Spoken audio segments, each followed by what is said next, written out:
NBA history, there have been a total of 54 Finals MVP winners, and in only one of those 54 instances was there a player who won the award despite playing for the losing team.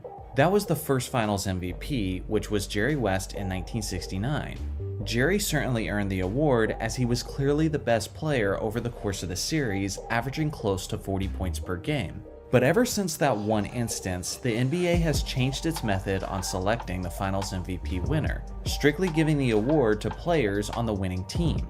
But what if we return to that original formula, disregarding who won and who lost and all the narratives that come along with it, and instead just gave the MVP to the player who was honestly the best player on the court during that series? Well, it changed up quite a bit. Today, we're looking at every Finals MVP award of NBA history, and let me know in a comment if you agree or disagree with these choices. In 1969, the Boston Celtics defeated the Los Angeles Lakers in 7 games, shooting. This is the only time in NBA history where a player scored 50 points while getting double-digit assists. To close the series, he put up 42 points, 13 rebounds, and 12 assists on 48% shooting. This game and Jimmy Butler's game in 2020 are the only 2 instances where a player got a 40-point triple-double in the NBA Finals. On the series as a whole, he averaged a stunning 37.9 points, 7.4 assists, and 4.7 rebounds on 49% shooting. It's also worth mentioning that West did much of this damage on an injured hamstring, which occurred in Game 5 of the series. John Havlicek put up his own quality stat line averages. But let's be real here, there was no real debate on who was the best individual player throughout the series, as West deserved the award without question. In 1970, the New York Knicks defeated the Los Angeles Lakers in 7 games, and Willis Reed was selected as the Finals MVP, but on my list, he's losing the award to the Lakers' Jerry West. In terms of a victorious impact, Reed certainly deserved the award as he put up some nice averages over the course of a long series. But for the second year in a row, West was obviously the best player on the court, regardless of the fact that he was on the losing team. Over the course of those 7 games, West put up averages of 31.3 points, 7.7 assists, and 3.4 rebounds on 45% shooting.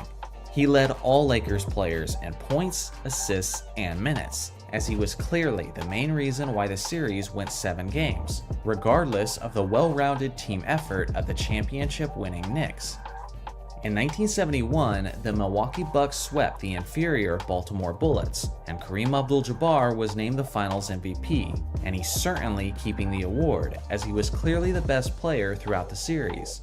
The series was never close, as the Bucks won nearly every game by double-digit points. At the time, Kareem was known by his original name, Lou Alcindor, but a superstar that he's always been, as he put up stellar averages of 27 points, 18.5 rebounds, and 2.8 assists on an insanely efficient 60.5% shooting from the field.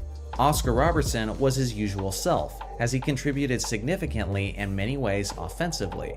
But regardless, Kareem was clearly the more dominant player, as none of the Bullets' bigs had any answers for him. In 1972, the Los Angeles Lakers got their revenge and defeated the New York Knicks in 5 games. Wilt Chamberlain was named the Finals MVP, and on my new list, he actually keeps the award, slightly ahead of Gail Goodrich, Jerry West, and Walt Frazier. At this point in his career, Wilt gave the exact level of production that you would expect, as he averaged nearly 20 points on 60% shooting, while pulling down a remarkable 23.2 rebounds a game. You'd be wrong to think that this was the only way he impacted the series though, as a more mature Wilt fully embraced his role as a fierce rim protector. It's unfortunate that block shots were not officially tracked at this point in his career, but the only game where his blocks were unofficially tracked was in the Game 5 clincher, where Chamberlain swatted away a total of 6 shots. Like I said before, Gail Goodrich, Jerry West, and Walt Frazier each had but I would argue that his teammate Walt Frazier delivered in more ways than Reed over the course of the series, as he was not only one of the team's top scorers, but he was also one of the top rebounders, and he led all players in assists per game. Wilt Chamberlain was rebounding as well as ever, but in this final season of his career, he just didn't have it anymore offensively, as he averaged well below what he was accustomed to. On top of that, he shot only 36.8% from the free throw line, which made him somewhat of a liability offensively. When all things are considered, I'm most comfortable giving the award to Frazier for that series. In 1974, the Boston Celtics defeated the Milwaukee Bucks in a hard-fought 7-game series, and John Havlicek was rewarded with the Finals MVP, but this time he's losing the award to the individually dominant Kareem Abdul-Jabbar. Although it wasn't his most efficient series, Havlicek did lead his Celtics offense, while putting up some great all-around averages across the board. The thing is, Kareem was the only reason the Bucks ever stood a chance in the first place, as he poured in 32.6 points, 12.1 rebounds, 5.4 assists, and 2.1 blocks on 52.4% shooting. Dave Cowens was an NBA All-Defensive player at the center position, but with that being said, he was completely at the mercy of Kareem's skyhook shot, as the 6'9 center could only pray that Kareem would miss. Unfortunately for Abdul-Jabbar, he was lacking significant help offensively, while the Celtics had many legitimate weapons on their roster, which resulted in them ultimately winning the championship. Regardless, there's no doubt in my mind that Kareem was the best player that series.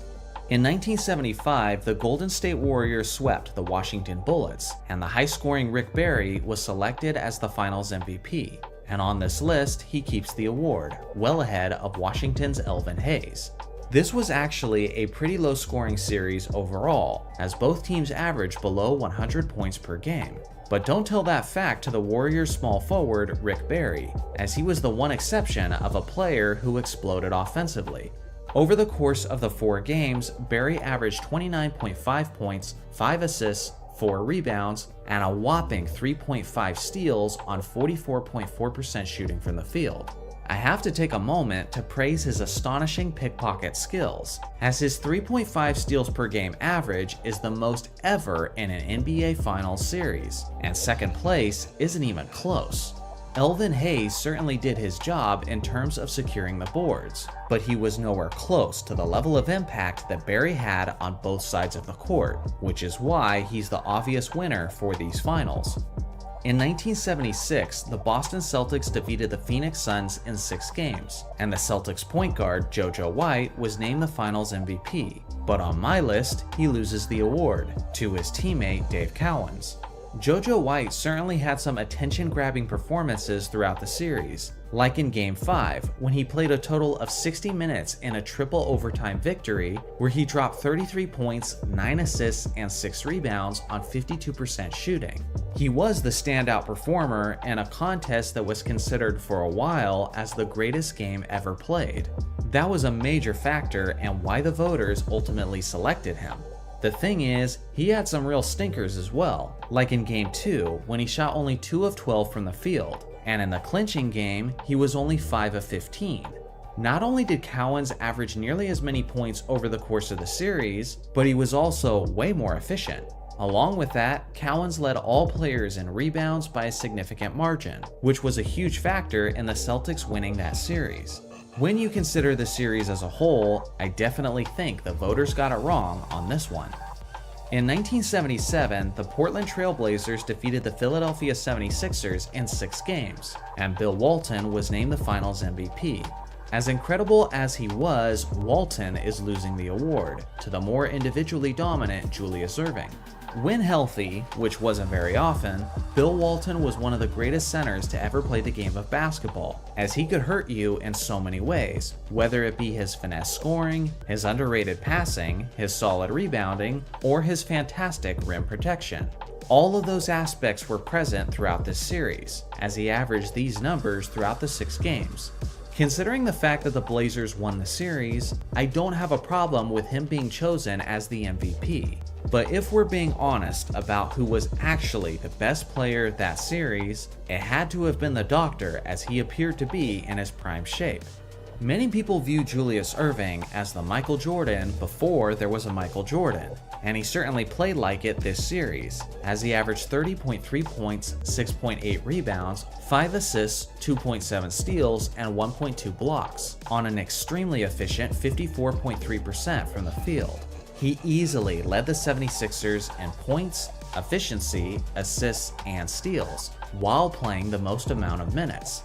Again, Walton was very solid in his own right, but if you ask me, Dr. J simply excelled to another level. In 1978, the Washington Bullets defeated the Seattle Supersonics in 7 games, and Wes Unseld was named the Finals MVP. But on my list, he's definitely losing the award to his teammate Elvin Hayes.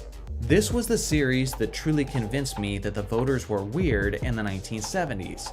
It kinda seems like the final impressions mattered more significantly to the voters, considering how Unseld slightly outplayed Hayes in the 7th and deciding game, which may have been what gave him the edge. But other than that, Elvin Hayes was clearly the more productive player throughout the series. A good example of this was in Game 3, where Unseld scored 2 points and added 12 rebounds on only 1 of 4 shooting, compared to Elvin Hayes, who dropped 29 points and 20 rebounds on 12 of 24 shooting. Over the series as a whole, he more than doubled Unseld's scoring average, while getting more rebounds, steals, and blocks. Honestly, this might be the most questionable Finals MVP that I've ever seen, as there's no legitimate argument that I can find for Unseld, which is why I found it puzzling that they didn't give the award to Hayes in the first place. In 1979, the Seattle Supersonics got their redemption, as they defeated the Washington Bullets in 5 games. In this series, Dennis Johnson was selected as the Finals MVP, and on my list, he keeps the award, slightly ahead of his teammate Gus Williams.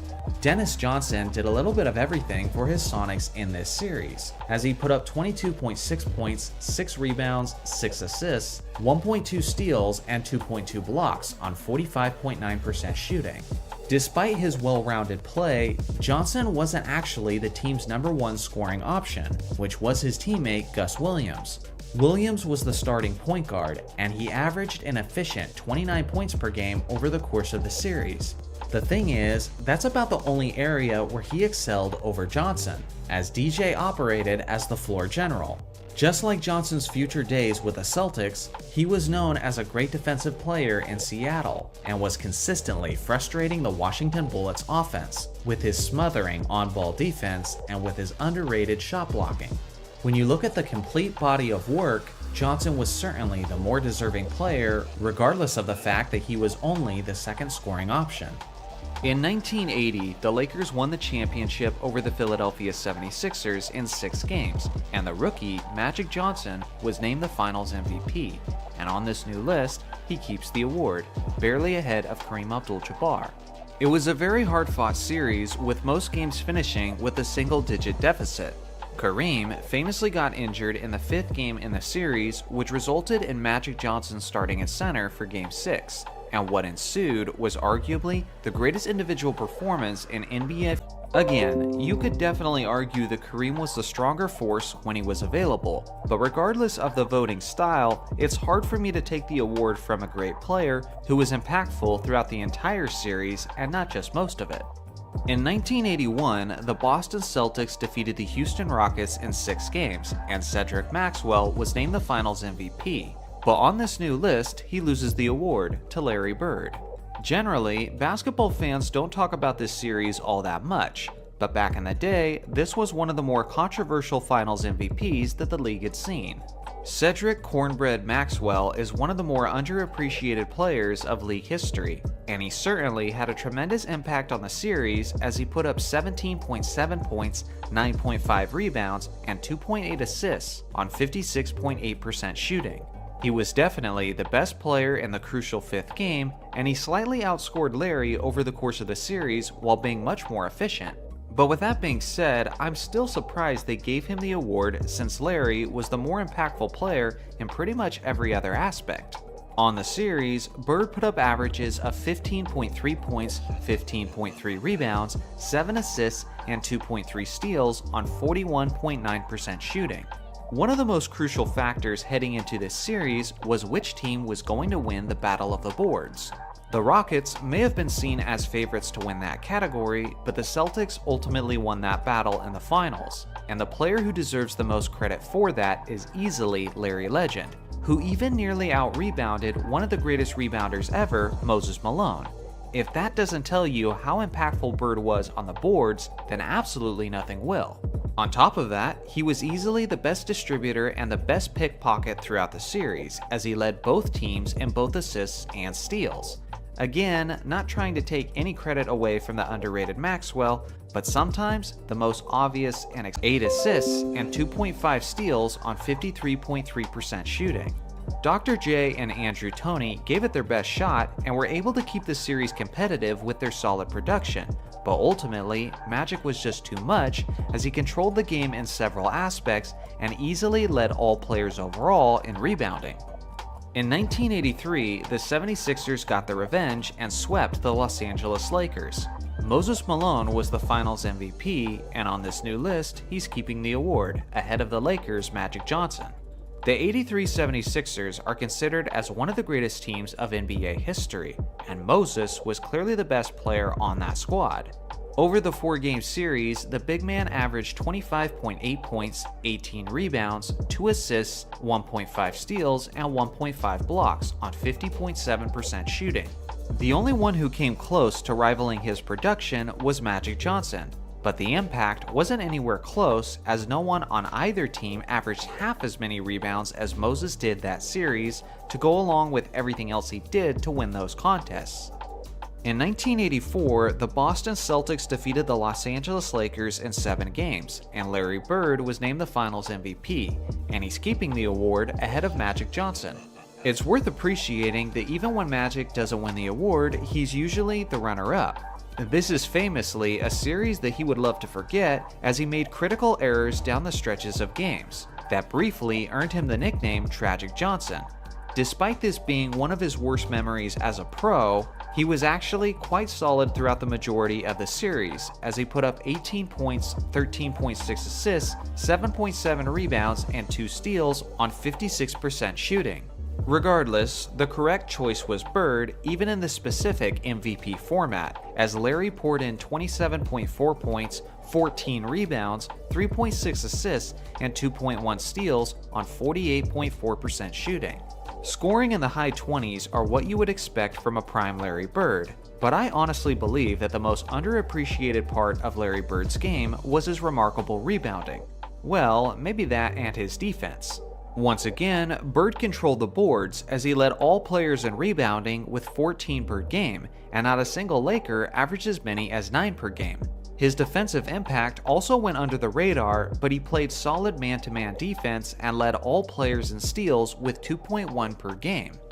In 1985, the Los Angeles Lakers defeated the Boston Celtics in 6 games, and Kareem Abdul-Jabbar was named the finals MVP, but on this new list, he loses the award to his teammate Magic Johnson. At the age of 37, the captain was showing off some vintage form, as he was the Lakers' leading scorer while being extremely efficient thanks to his trustworthy skyhook. Over the course of the series, Kareem averaged 25.7 points, 9 rebounds, 5.2 assists, and 1.5 blocks on 60.4% shooting.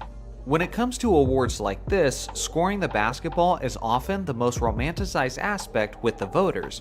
But as far as distributing goes, Magic arguably had the best final series of his career, as he averaged 18.3 points, 14 assists, 6.8 rebounds, and 2.2 steals on 49.4% shooting. As the floor general of the Showtime Lakers offense, Magic's 14 assists per game set the all-time record for the highest average in NBA Finals history.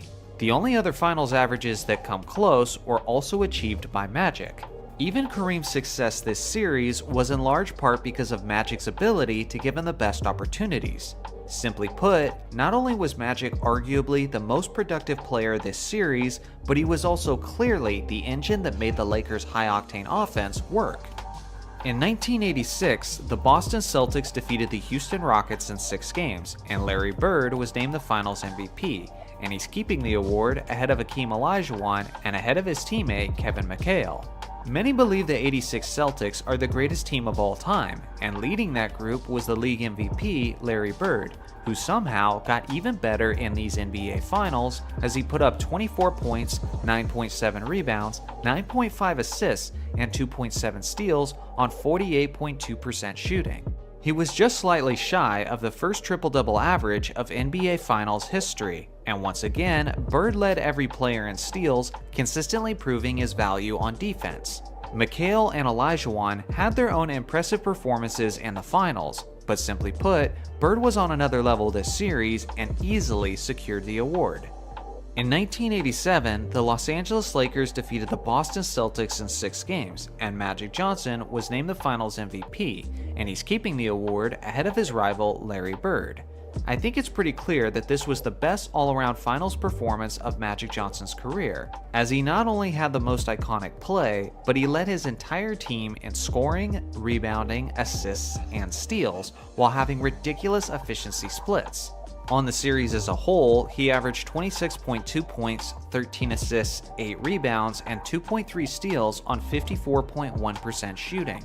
I'm starting to sound like a broken record at this point, but Bird was the other best performer in this series. But from a production standpoint, from a team standpoint, and from an impact standpoint, this season belonged to Magic and the Showtime Lakers. In 1988, the Los Angeles Lakers defeated the Detroit Pistons in 7 games, and Big Game James Worthy was named the Finals MVP. But unfortunately, despite his clutch gene, he's losing the award to his teammate Magic Johnson. James Worthy deserves more credit than he normally gets for being an under-recognized Finals MVP.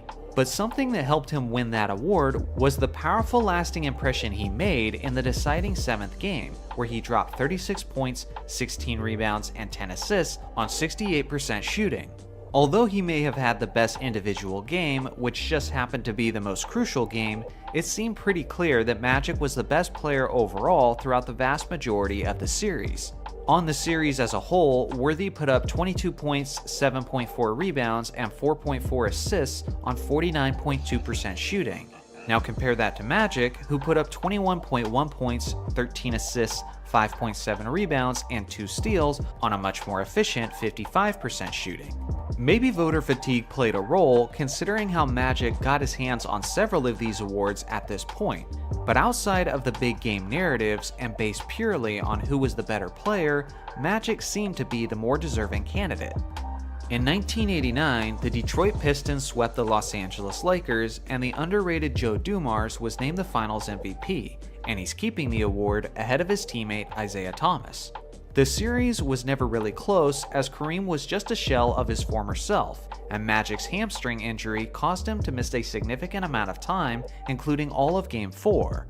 Dumars took advantage of the short-handed Lakers and led all players in scoring as he poured in 27.3 points, 6 assists, and 1.8 rebounds on 57.6% shooting. Not only was Dumars punishing the Lakers with his mid-range scoring, but he also continued to be a nuisance on the perimeter defensive skill of his throughout his career. The only player who somewhat challenged him for the award was Isaiah, but even then, it was clear in both the eye test and in their production on the court that Dumars was simply the more standout player in that series. In the year 1990, the Detroit Pistons defeated the Portland Trail Blazers in 5 games, and Isaiah Thomas was named the Finals MVP. And on this new list, he's keeping the award, just a bit ahead of Clyde Drexler. When people think of Isaiah Thomas, there's often a few things that come to mind. There's the Dream Team drama and the fact that he wasn't allowed on the team, and of course he was the leader of the Bad Boy Pistons, who are famous for their controversial and violent style of basketball. But I'm not gonna lie, when I think of Isaiah Thomas, the first thing that comes to mind for me is all the great postseason performances and how he was one of the ultimate clutch performers when the games mattered most. And this series against the Blazers was no exception. In this 5-game series of close battles, Isaiah averaged 27.6 points, 7 assists, 5.2 rebounds, and 1.6 steals on a tremendous 54.2% shooting. Not only was he incredibly efficient from the field overall, but he also made 68.8% of his 3-point attempts. He got his usual help from solid supporting teammates like Joe Dumars and Bill Laimbeer, but there was no question that Isaiah was clearly the best player and their biggest reason why they secured the title, as he was by far their leader in scoring, assists, and steals. It's worth mentioning that Clyde Drexler had a great series as well, as his numbers were slightly behind Isaiah's, but regardless of the angle you take, it's pretty hard not to give the award to Zeke on this one. In 1991, the Chicago Bulls comfortably defeated the Lakers in 5 games, and Michael Jordan was named the Finals MVP, and he's keeping the award as he was definitively the most dominant player in the series. This was one of the most hyped NBA Finals the league has ever seen, as Magic vs. Michael was must-see TV to see which of the season's top 2 MVP candidates would come out on top. All things considered, Magic had a pretty solid series, considering 2 of his weapons in the fast break were dealing with injuries, in James Worthy and Byron Scott. Regardless of the obstacles and the fact that he had to go up against a perimeter defense of Jordan and Pippen, Magic still nearly averaged the first triple-double in NBA Finals history, as he put up 18.6 points, 12.4 assists, 8 rebounds, and 1.2 steals on 43.1% shooting. No one ever talks about this, but little did we know that we were watching the end of Magic Johnson's career, as he would announce his HIV in the upcoming offseason, and in his final game before his exit, he made sure he went out like a champ. In Game 5, without his 2 starting wings of Byron Scott and James Worthy, Magic still put up 16 points, 20 assists, and 11 rebounds, and with the shorthanded roster, he played all 48 minutes. His 20 assists is still the most in NBA Finals history by anyone not named Magic Johnson, because he did also get 21 assists in the 1984 NBA Finals. Fun fact, he owns all top 5 spots of this Finals record. Again, I can't stress this enough. The fact that the Lakers lost this game by just 6 points when Jordan and Pippen both scored over 30 points, and Magic's 2 best teammates were out injured, and the fact that Magic still put up this stat line is absolutely insane. If anyone needs an example of why Magic is the best ever at making your teammates better, then this game is a perfect example. Way to go out like a legend, Magic. With that being said, this was the beginning of Jordan's championship reign in the NBA, and he definitely deserved the award with his overall historic performance. He dominated Game 2 offensively, at one stretch hitting 13 straight field goals without a miss, capping it off with his iconic hand-switch layup. He simply continued his elite play from then on. For the series as a whole, he controlled the game as both a scorer and a distributor, as he averaged 31.2 points, 11.4 assists, 6.6 rebounds, 2.8 steals, and 1.4 blocks on 55.8% shooting. When you combine his points and assists, Jordan contributed to well over 50% of the Bulls' total offense that series. That's MVP production if I've ever seen it. It is worth mentioning that if Defensive Player of the Series was a thing, that would have gone to Pippen. He put up all-around nice numbers of his own, but where he really stood out was on perimeter defense, when they switched Pippen to Magic Johnson in Game 2, and it changed the direction of the series. Not enough for Scottie to steal the award from Michael, but still, worth mentioning nonetheless. In 1992, the Chicago Bulls defeated the Portland Trail Blazers in 6 games, and he's keeping the award for the 2nd straight season, and no one was close to challenging it. I'll make this one quick, as I just made another video about this series speaking of Jordan's historic level of play. He had firmly established himself at this point as the face of the league, and started the series by setting the tone with 2 NBA Finals records. He made 6 3-pointers in the first half of Game 1, which at the time was the most 3-pointers ever made by a player in an NBA Finals game. He also scored 35 points in the first half, which is still an NBA Finals record for the most points ever scored in a half. He continued to be the leading force from that point on, and over the course of the series, he averaged 35.8 points, 6.5 assists, 4.8 rebounds, and 1.7 steals on 52.6% shooting. Not only did he fill up the stat sheet, but he was also incredibly efficient while doing it, putting up nearly 50-40-90 averages over the course of the series. Pippen had a pretty good series, and Portland pushed the Bulls to 6 games with a well-rounded team effort. But simply put, no one else was close to the all-time great level Jordan was playing at in those finals. In 1993, the Chicago Bulls won their 3rd straight championship by eliminating the Phoenix Suns in 6 games, and Michael Jordan was once again named the Finals MVP, and he's keeping the award as he had one of the greatest Finals performances in NBA history. At this point, in the middle of Jordan's championship dominance, it seemed as if every season he was trying to outdo himself from the year before, and remarkably, he may have pulled it off once again in these finals. Over the 6-game series, Jordan averaged a monstrous 41 points, 8.5 rebounds, 6.3 assists, and 1.7 steals on 50.8% shooting.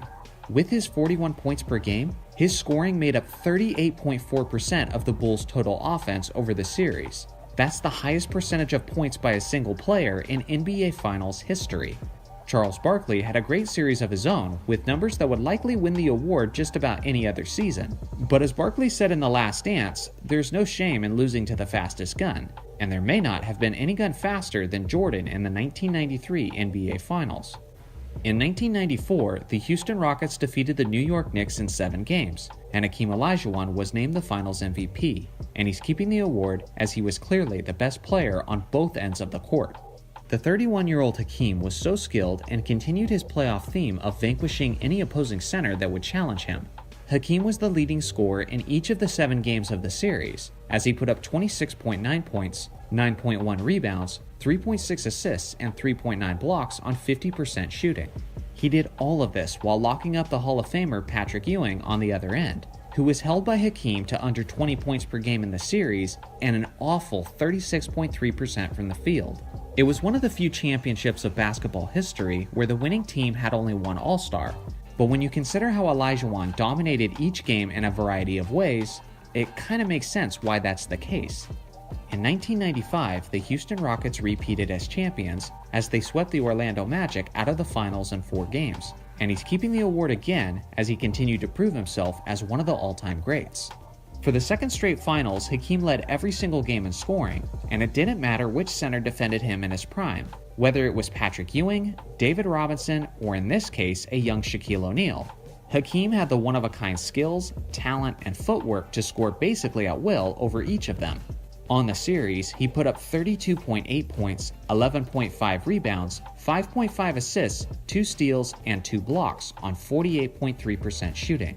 He certainly had plenty of help this series from quality supporting players like Clyde Drexler, Robert Horry, and Mario Elie. But with that being said, it was clear as always who the anchor was that held down the Houston offense and defense. Shaquille O'Neal was solid in the finals as always, but at this point, the 23-year-old center was just a small step behind Olajuwon, and wasn't quite ready to take the torch as the league's best center, but his day was approaching, and in a major way. In 1996, the Chicago Bulls capped off their 72-10 season by defeating the Seattle Supersonics in 6 games, and Michael Jordan was named the Finals MVP, and on this new list, he loses the award to the Sonics' Shawn Kemp. I actually rewatched this entire series in preparation of making this video, because the 96 Finals MVP is one of the more controversial ones of NBA history. Yes, Jordan is typically the best player out there anytime he sets foot on the court, but this series was far from his best, as he put up numbers of 27.3 points, 5.3 rebounds, 4.2 assists, and 1.7 steals on 41.5% shooting. It's the only NBA Finals of Jordan's career where he averaged less than 30 points, and it was also by far the most inefficient of his career as well, and a lot of credit has to go to the Seattle defense.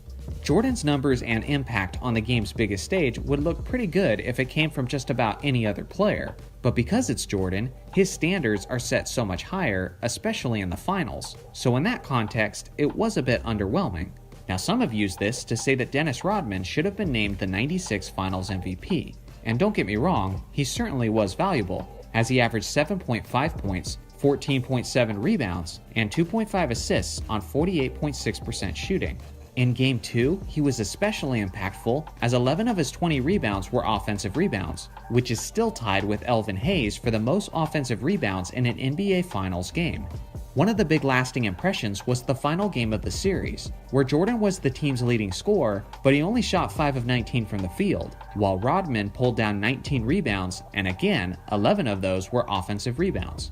Now Rodman certainly isn't much of a scorer, so his impact and value usually comes from his defense and rebounding. But in this series, it was really just his rebounding, as Rodman was often the player who was guarding Seattle's Shawn Kemp, and Kemp ate very well, and put up the best numbers of anyone in this series, which I'll get into more in a moment. So if you're going to give the MVP nod to someone from the winning Bulls, and you choose Rodman, you're really doing it just for his rebounding alone. And for me, even with Jordan playing well below his usual standards, I still can't say that Rodman was the better overall player in the series. As Jordan was by far the Bulls' leading scorer, he did some rebounding, some distributing, and was pretty solid defensively. So if you made me choose someone from the winning side, I say it still goes to Jordan. But that's not what this video is about. This video is about who was the best player on the court that series, regardless of who won and who lost. And in that case, it was definitely Shawn Kemp. Kemp put up numbers of 23.3 points, 10 rebounds, 1.3 steals, and 2 blocks on a solid 55.1% shooting. If you watched the series, then you could tell that the Sonics offense spent the majority of the time running through the 6'10 Shawn Kemp. And despite dealing with a rotating defense of Dennis Rodman and Luke Longley, Kemp still stood out offensively and efficiently too. Despite being matched up against the NBA's best defensive power forward, Kemp still led the Sonics in scoring by far, he led them in rebounds by far, and led them in blocked shots by far. He was the only Sonics starter who shot over 50% from the field, and well over at that. He was also significantly more efficient than Jordan from the field, and even the free throw line. All of this adds up to him being, in my mind, the best player on the court that series. In 1997, the Bulls won their 5th championship in franchise history by eliminating the Utah Jazz in 6 games, and Michael Jordan was awarded the Finals MVP, and he's keeping the award ahead of Karl Malone. A colossal matchup between the best teams from each conference, but adding to it was the upcoming battle between the top 2 finishers in the league MVP race. Once Game 1 was played, it basically summed up the series. Malone missed 2 free throws in a situation because, according to Scottie Pippen, the mailman doesn't deliver on Sundays, and Jordan iced Game 1 with a buzzer-beating game winner over Brian Russell. Over the series, Jordan put up a well-rounded effort of 32.3 points, 7 rebounds, 6 assists, and 1.2 steals on 45.6% shooting.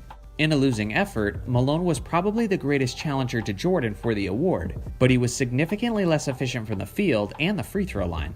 Add in Jordan's iconic flu game, pizza game, hangover game, whatever you want to call it, and it's really no contest with the award easily going in Jordan's favor. In 1998, the Chicago Bulls defeated the Utah Jazz for the 2nd straight season, winning their 6th championship, and Michael Jordan was named the Finals MVP, and he's obviously keeping the award. The 98 Finals was a very low-scoring, slow-paced defensive series. The Bulls, who won the championship, averaged only 88 points per game as a team, yet despite that, Jordan averaged an incredible 33.5 points. He also put up 4 rebounds, 2.3 assists, and 1.8 steals on 42.7% shooting. In Game 6, maybe the most iconic game in NBA history, Jordan led the Bulls to win the championship-clinching game. With an old and tired squad, and with Scottie Pippen dealing with back problems, Jordan had to carry the Bulls' offense that game to an absolutely historic extent. On 15 of 35 shooting, Jordan scored 45 of the Bulls' 87 points in that championship-clinching game. That means a 35-year-old Jordan, in his final game with the Bulls, scored 51.7% of his team's points. Since the NBA-ABA merger in 1976, that is the highest percentage in NBA Finals history. Why no one ever considers or talks about this stat is beyond me. Now, I'm putting up Karl Malone's stat line just for due diligence, but let's be honest, there is absolutely no decent argument for Jordan not to win the Finals MVP in 1998. In 1999, the San Antonio Spurs defeated the New York Knicks in 5 games, and Tim Duncan was named the Finals MVP, and he's keeping the award ahead of Latrell Sprewell. The 8-seeded Knicks were surprised just to make the NBA Finals in the first place, but once they were there, they quickly found out that they had no match for the superstar in San Antonio, the 23-year-old Tim Duncan. Offensively, defensively, and on the boards, Duncan made his mark, averaging 27.4 points, 14 rebounds, 2.4 assists, and 2.2 blocks on 53.7% shooting, in what was his highest scoring NBA Finals in his career. Solid forgotten Knick players like Allen Houston and Latrell Sprewell did their best to keep things interesting for New York, but at the end of the day, the big fundamental was just too much, in what was the beginning of a Hall of Fame legacy. In the year 2000, the Lakers won the championship in 6 games over the Indiana Pacers, and Shaquille O'Neal won the Finals MVP. And on this new list, he keeps the award, well ahead of Kobe Bryant and Reggie Miller. It was probably the easiest year on the list for me to decide, as Shaq had one of the greatest finals performances in league history. It's rarely mentioned, but Shaq often came up clutch on the game's biggest stage. For some reason, the word clutch isn't often associated with big men as much as it is with perimeter players. But Shaq was as deserving of the word as anyone, as he averaged an insane 38 points, 16.7 rebounds, 2.3 assists, and 2.7 blocks on 61% shooting. Whether it was his scoring, rebounding, rim protection, or simply causing the opponent to be in foul trouble, there basically wasn't an area in this series where Shaq didn't dominate. Unless of course you want to nitpick his free throw efficiency, in which case it was about what you would expect. Kobe did have his iconic Game 4 where he took over the game in its most crucial moments and won the contest for the Lakers, so it's not like Shaq can say that he did it completely on his own, but in terms of production and impact, Shaq's numbers clearly dwarf Kobe's, as he was definitely the Batman to Kobe's Robin in these finals. Reggie Miller had some solid production and standout performances as well, but once again, Shaq was just clearly on a level apart from everyone else this series. In 2001, the Lakers defeated the 76ers in 5 games, and Shaq was the finals MVP, and he's keeping the award again, slightly ahead of Allen Iverson. Over the course of the series, Shaq put up averages of 33 points, 15.8 rebounds, 4.8 assists, and 3.4 blocks on 57.3% shooting. It's crazy to think that a stat line like that could be considered a small decline from the previous year, but that essentially sums up Shaquille O'Neal in his prime. The craziest part is that Shaq wasn't just bullying small and capable defenders like his stat line might make some people assume, but he dominated against the Defensive Player of the Year, the 7'2" Dikembe Mutombo, who was literally one of the greatest defensive players to ever play, and a major reason why the 76ers made it as far as the NBA Finals in the first place. But at that point in his career, it didn't matter who you put on Shaq. Every single matchup was considered a mismatch. Now Iverson obviously did his thing as well, led by his iconic performance in Game 1, where he dropped 48 points and handed the Lakers their only loss of the playoffs. Over the series, he averaged 35.6 points, 5.6 rebounds, 3.8 assists, and 1.8 steals on 40.7% shooting. In many years on this list, this performance from Iverson would have been enough to steal the award, but Shaq keeps it, not just because his numbers were a bit more impressive, but he was much more efficient and was arguably just as valuable on the defensive end as he was on the offensive end, as Shaq's rim protection was consistently causing issues for the Philadelphia offense. Kobe had a solid series, and if we included the Western Conference playoffs where he torched the Blazers, Kings, and Spurs, then you could make a solid argument that Kobe was the MVP of the playoffs as a whole. But since we're just considering the finals in this video, Shaq was clearly on another level. In 2002, the Lakers swept the New Jersey Nets, and Shaq was yet again named the finals MVP, and he's keeping the award over great efforts from Kobe Bryant and Jason Kidd. The first portion of this video is basically turning into a Shaq appreciation segment, and honestly, I'm okay with that, considering how much people have about the Diesel that hasn't already been said. Bigs like Todd McCullough and Jason Collins didn't stand a chance, as he bullied and bruised his opponents in the short series. I want you guys to consider and marvel at this next stat like I do. Over the course of the 3 NBA Finals that Shaq won with the Lakers, he put up ridiculous averages of 35.9 points, 15.2 rebounds, 3.5 assists, and 2.9 blocks on 59.5% shooting. For just one playoff series, that would be an all-time great performance. But over the course of 3 straight seasons in the NBA Finals is completely unheard of. That's why when Shaq says things like Giannis was better than he was, it makes me laugh till my ribs hurt. You've clearly been eating too much humble pie, Shaq. In the 02 Finals, Jason Kidd played excellent as well and hovered around a triple-double average over the series, which is even more impressive when you consider how there was significantly less offense as a whole in that era. Kobe had an efficient and well-rounded series too, that might have been enough to win the award some years. But again, these are just footnotes to Shaquille O'Neal's prime in the finals. In 2003, the San Antonio Spurs defeated the New Jersey Nets in 6 games, and Tim Duncan won the finals MVP, and he's keeping the award as he had an all-time great historic performance.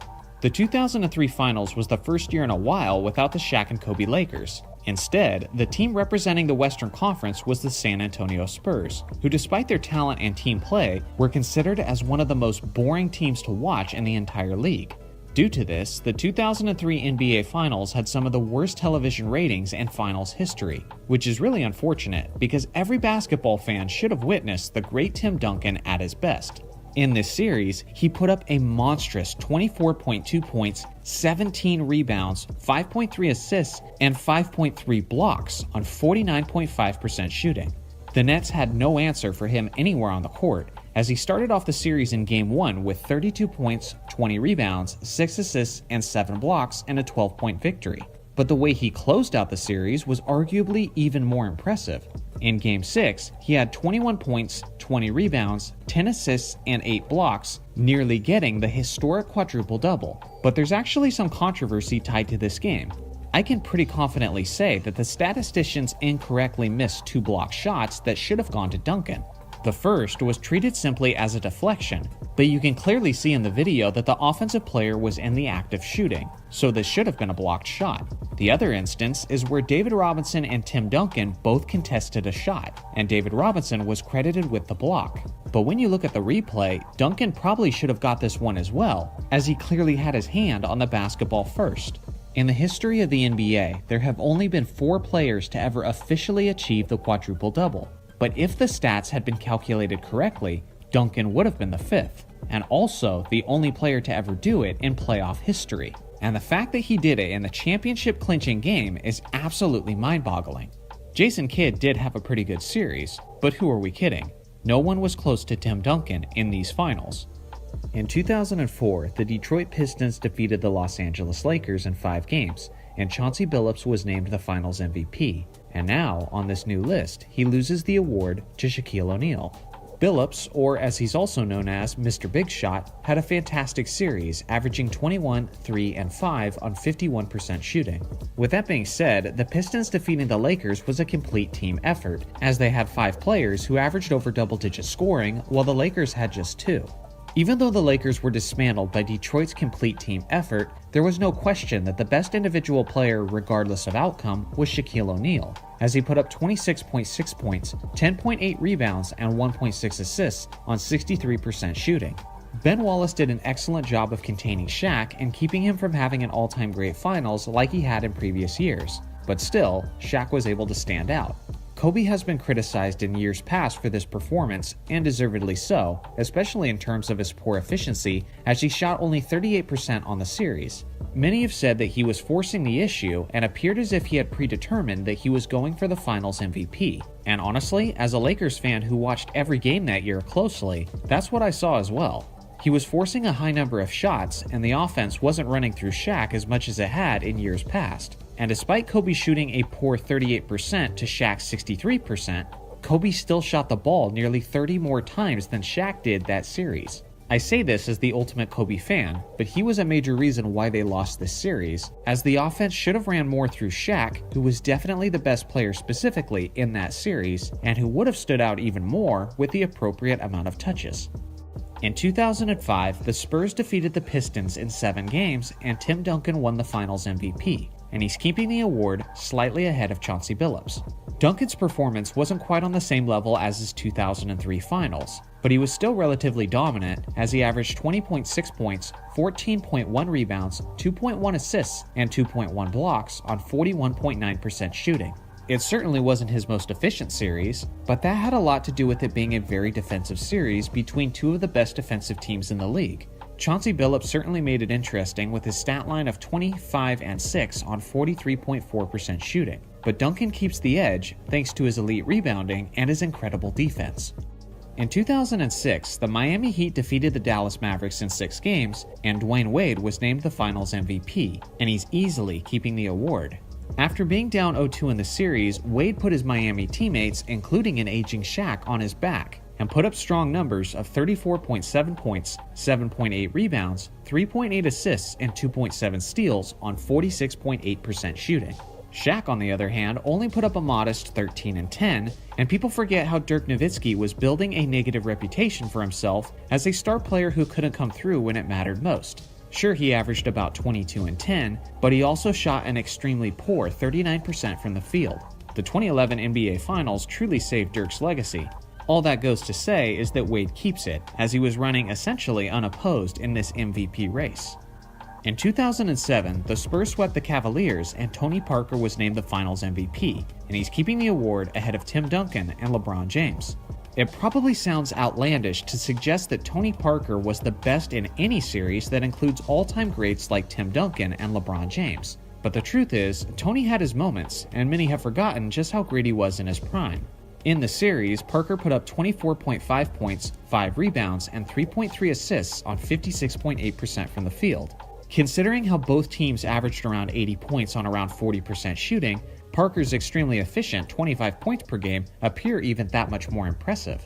Not only was he a very successful weapon and orchestrator for the Spurs, but his competition for the award just wasn't all that threatening, as both LeBron James and Tim Duncan had somewhat modest numbers by their standards to go along with the fact that both players were very inefficient from the field. In 2008, the Boston Celtics defeated the Los Angeles Lakers in 6 games, and Paul Pierce was named the Finals MVP, and on this new list, he loses the award to Kevin Garnett. On the series, Pierce put up 21.8 points, 4.5 rebounds, 6.3 assists, and 1.2 steals on 43.2% shooting. Included in that stat line was his iconic performance in Game 1, where he left the game, was rolled away in a wheelchair, and came back triumphantly to lead his team to the victory. It looked pretty epic at the time, but knowing what we know now and how Pierce sold the injury a bit because of other reasons, it certainly looks less heroic. That Paul Pierce heroic return narrative may have actually played a part in voters giving him the Finals MVP over his teammate Kevin Garnett. But for me, the award should have gone to KG, who I think was the best player in that series. Garnett averaged 18.2 points, 13 rebounds, 3 assists, 1.7 steals, and 1 block on 42.9% shooting. Not only did he fill up the stat sheet across the board, but that series was won by the Celtics with 2 key factors, which was defense and rebounding. And in both of those areas, the big ticket was clearly the most impactful player in the series. Now Kobe's stat line looks pretty impressive, and I honestly considered giving him the nod this year.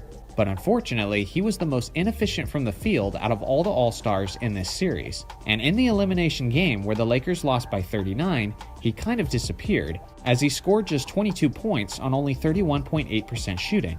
Considering all the numbers and the full context of the series, I'm more than comfortable giving the award to Kevin Garnett on this one. In 2009, the Lakers defeated the Magic in 5 games, and Kobe Bryant was named the Finals MVP, and he's keeping the award way ahead of everyone else. This one will be quick, because from a production standpoint, the 2009 Finals was easily the best final series of Kobe's career, as he put up 32.4 points, 5.6 rebounds, 7.4 assists, 1.4 steals, and 1.4 blocks on 43% shooting. He did everything on the court in what was clearly his revenge mission. He set the tone early by dropping 48 and 8 in a Game 1 blowout, and with his continued leadership, the series was never in question from that point on. In 2010, the Lakers won the championship and Kobe Bryant won the Finals MVP. And on this new list, he keeps the award ahead of Pau Gasol. This was an epic 7-game series between the iconic rivals of the Boston Celtics and the Los Angeles Lakers. Over the course of the series, Kobe put up 28.6 points, 8 rebounds, 3.9 assists, and 2.1 steals on 40.5% shooting. Some people have said that Pau Gasol actually should have won the award, as he averaged 18.6 points, 11.6 rebounds, 3.7 assists, and 2.6 blocks on 47.8% shooting.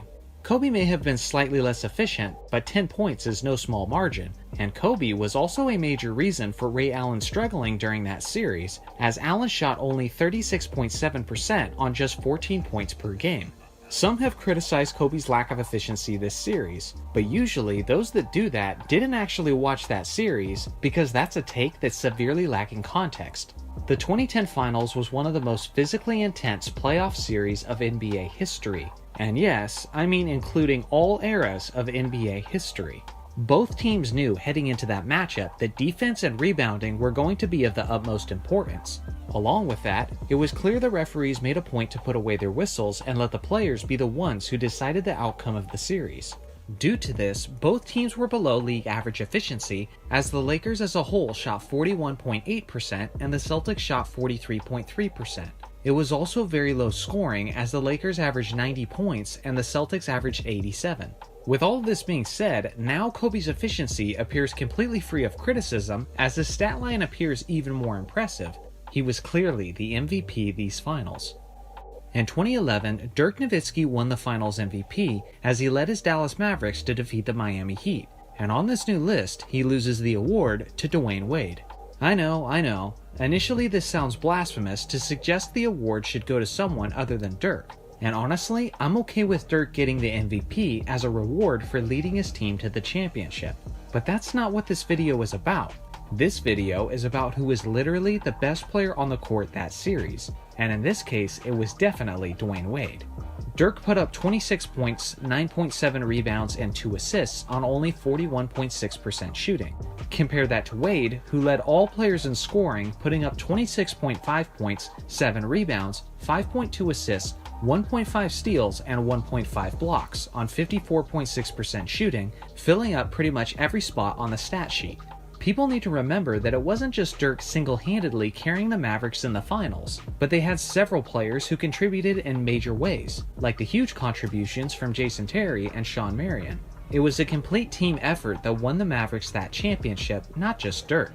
Meanwhile, on Miami's side, while LeBron was busy having arguably the worst playoff series of his life, Wade was doing everything he could all over the court to keep Miami in the series, as he was stronger defensively than Dirk was and much more efficient in terms of field goal percentage and even true shooting percentage. Like I said before, I don't mind rewarding the winning player because that's what it's all about. But if we're being honest about who was the best player on the court that series, then it was Wade. In 2012, the Miami Heat defeated the Oklahoma City Thunder and LeBron James won his first Finals MVP, and he's keeping the award just slightly ahead of Kevin Durant. LeBron bounced back in a big way, redeeming his legacy after his failure in the 2011 Finals. In those 5 games, he put up numbers of 28.6 points, 10.2 rebounds, 7.4 assists, and 1.6 steals on 47.2% shooting. He was clearly the best and most impactful player for Miami in those finals, as it appeared to be the moment where the team clearly became his instead of Wade's. Now, although they only won 1 game in that series, Durant still put up next level numbers of 30.6 points, 6 rebounds, 2.2 assists, and 1.4 steals on 54.8% shooting. Despite leading all players in scoring and being extremely efficient while doing it, the award has to stay with LeBron as he excelled in more ways than Durant did, especially in terms of rebounding and facilitating. In 2013, the Heat defeated the San Antonio Spurs and LeBron James was once again the Finals MVP, and he's keeping the award as he was clearly the best and most dominant player in the series. I'll make this one quick considering how there was no one even close. San Antonio made it a great series with their well-rounded attack, and if it had not been for that one timeless shot, they would have won the championship. But with a little help from his friends, LeBron was ultimately too much as he put up 25.3 points, 10.9 rebounds, 7 assists, and 2.3 steals on 44.7% shooting. This was the second straight year he flirted with a triple-double average in the finals, which was just a sign of things to come for LeBron. In 2014, the Spurs defeated the Heat in a finals rematch and Kawhi Leonard was awarded the finals MVP, but now he loses the award to LeBron James. The 2014 Spurs were one of the greatest teams in NBA history, especially in terms of how they played as a team. It was a beautiful brand of basketball with lots of ball movement and a well-rounded attack. Kawhi did his part and stepped up at just the right time, averaging 17.8 points, 6.4 rebounds, 2 assists, and 1.6 steals on 61.2% shooting. If there was ever a time in recent years where the Finals MVP could have been given to someone on the losing team, there's a strong chance it would have been this season, as LeBron averaged 28.2 points, 7.8 rebounds, 4 assists, and 2 steals on 52% shooting. Although the Spurs comfortably dismantled the Heat in this series, as it stood out among everyone statistically, trying his best to keep it a series, despite the fact that Wade and Bosch's contributions were not what they once were. In 2015, the Warriors defeated the Cavs in their first finals matchup, and Andre Iguodala was named the MVP. And on this new list, he loses the award to LeBron James, who finishes slightly ahead of Steph Curry. Iguodala had a terrific NBA Finals by his standards as he put up about 16, 6, and 4 on 52% shooting. Those are extremely moderate numbers by Finals MVP standards though, and the reason he won the award is because of the narrative-based voting.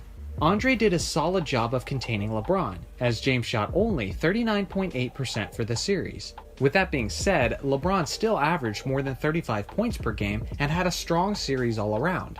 If I had an MVP vote in 2015 with a regular formula that highly emphasizes winning, then I certainly would have voted for Curry, who put up 26, 5, and 6 on 44% shooting. That's certainly a more worthy Finals MVP stat line. But if you ask me who was the best player that series, regardless of outcome, then it goes to LeBron. With his two best teammates and Kyrie Irving and Kevin Love out due to injury, LeBron was forced to carry a heavier load, and the fact that he was actually able to make it a competitive series was utterly remarkable. He put up 35.8 points, 13.3 rebounds, 8.8 assists, and 1.3 steals on 39.8% shooting and 45.7 minutes per game. Yes, LeBron's efficiency was far below his usual standards, but considering the fact that he filled up the stat sheet across the board and the second leading scorer on his team was Timothy Mozgov, I think I can look past his below average efficiency. LeBron James, LeBron James, LeBron James. Hopefully, you're not too tired of hearing this name yet, but in 2016, the Cavaliers made a 3-1 comeback to defeat the Warriors, and LeBron James was named the MVP. And he's keeping the award as he stood out to such an extent that no one else even has an argument. The King dominated in every single aspect of this series, including defensively, and it was this performance that really ignited the GOAT conversation to levels that we hadn't previously seen involving LeBron.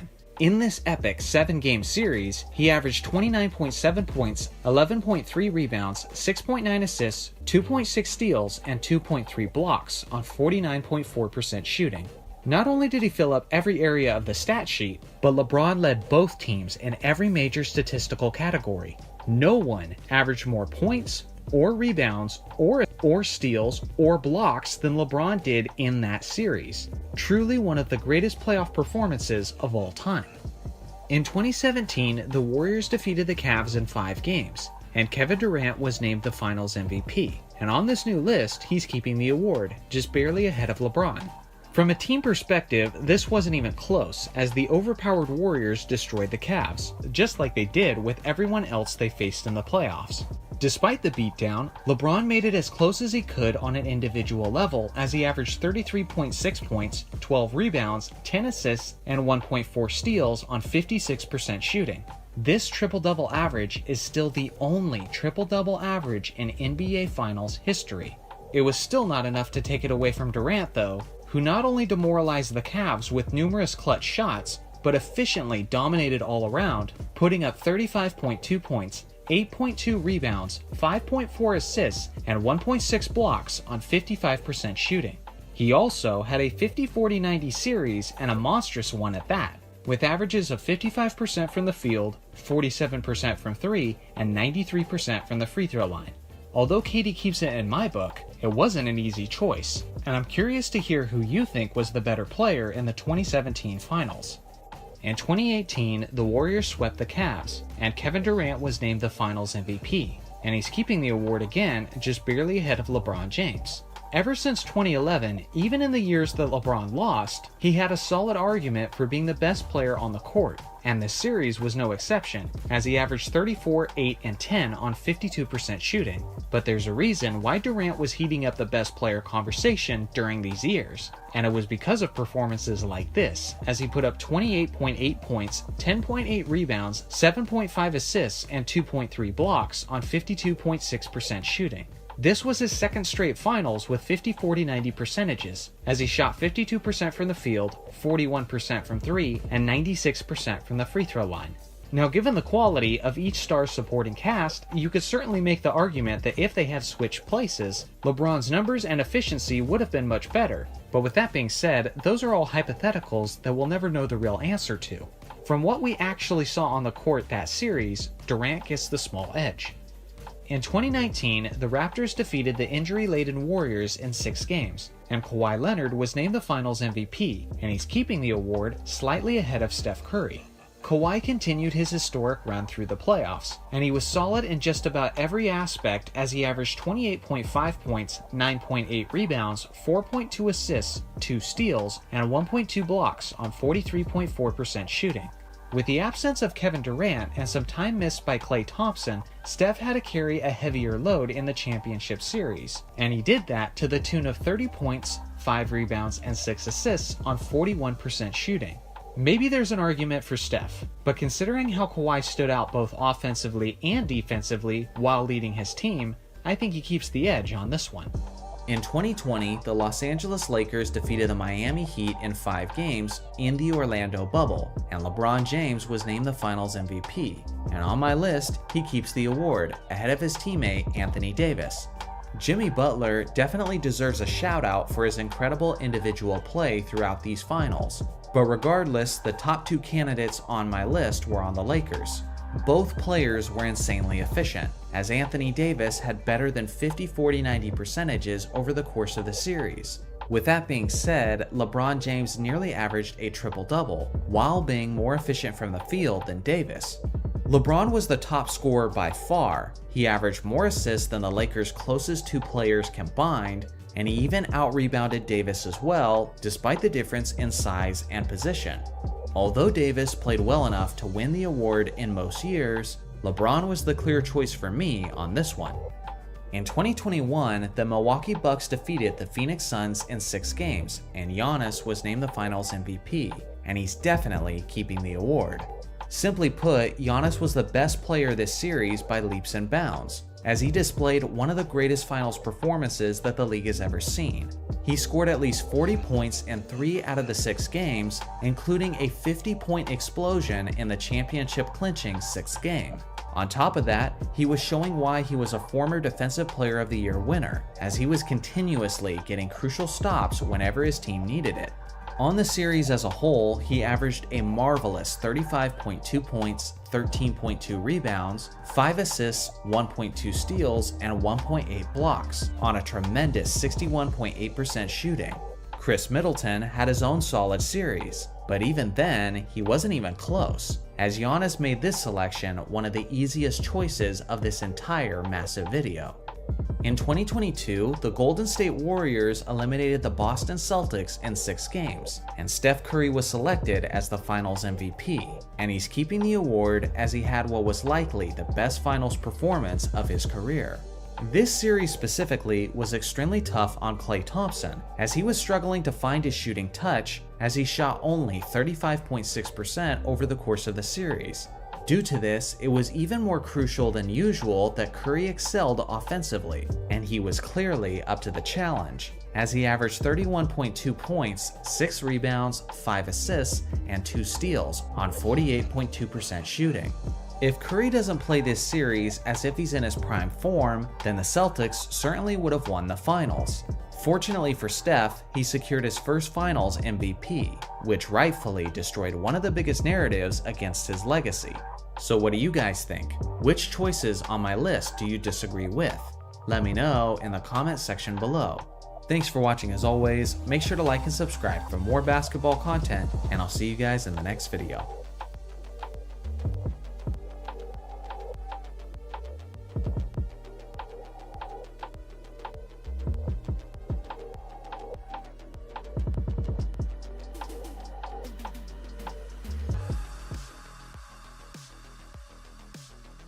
Alongside of Iverson is the 6'3" shooter Hersey Hawkins.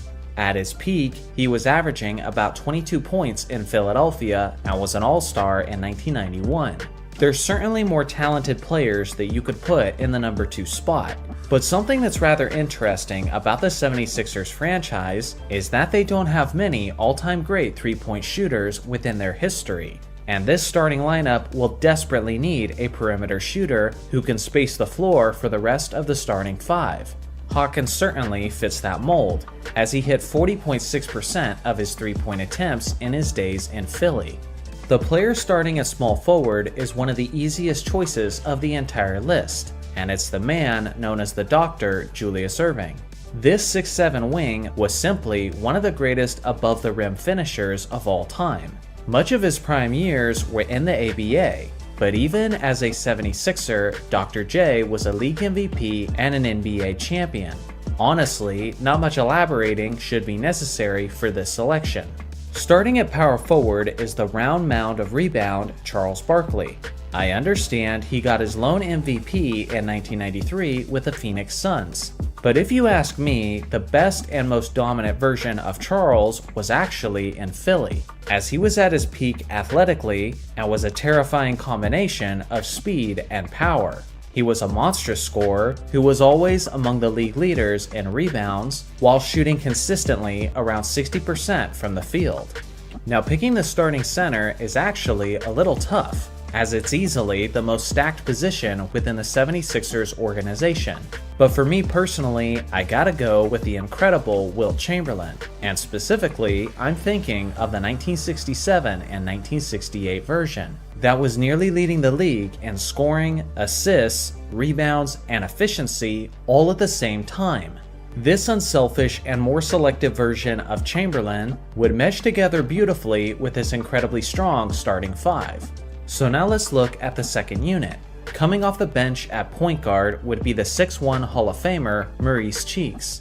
He's one of the more underappreciated stars of basketball history, as he was one of the greatest defensive players ever at his position, and he was also a solid floor general who had elite court vision. At the shooting guard spot for the second unit is the 6'2" Hall of Famer and the 10-time All-Star Hal Greer. For much of his career, he was the underrated sidekick of Wilt Chamberlain, and was a solid two-way threat, as he could punish you with his solid scoring, or he could find the open man if the defense wasn't careful. The small forward for the second unit will be the 6'6" star Billy Cunningham. This man was so much better than most people realize, as he was an awesome combination of grace and hustle.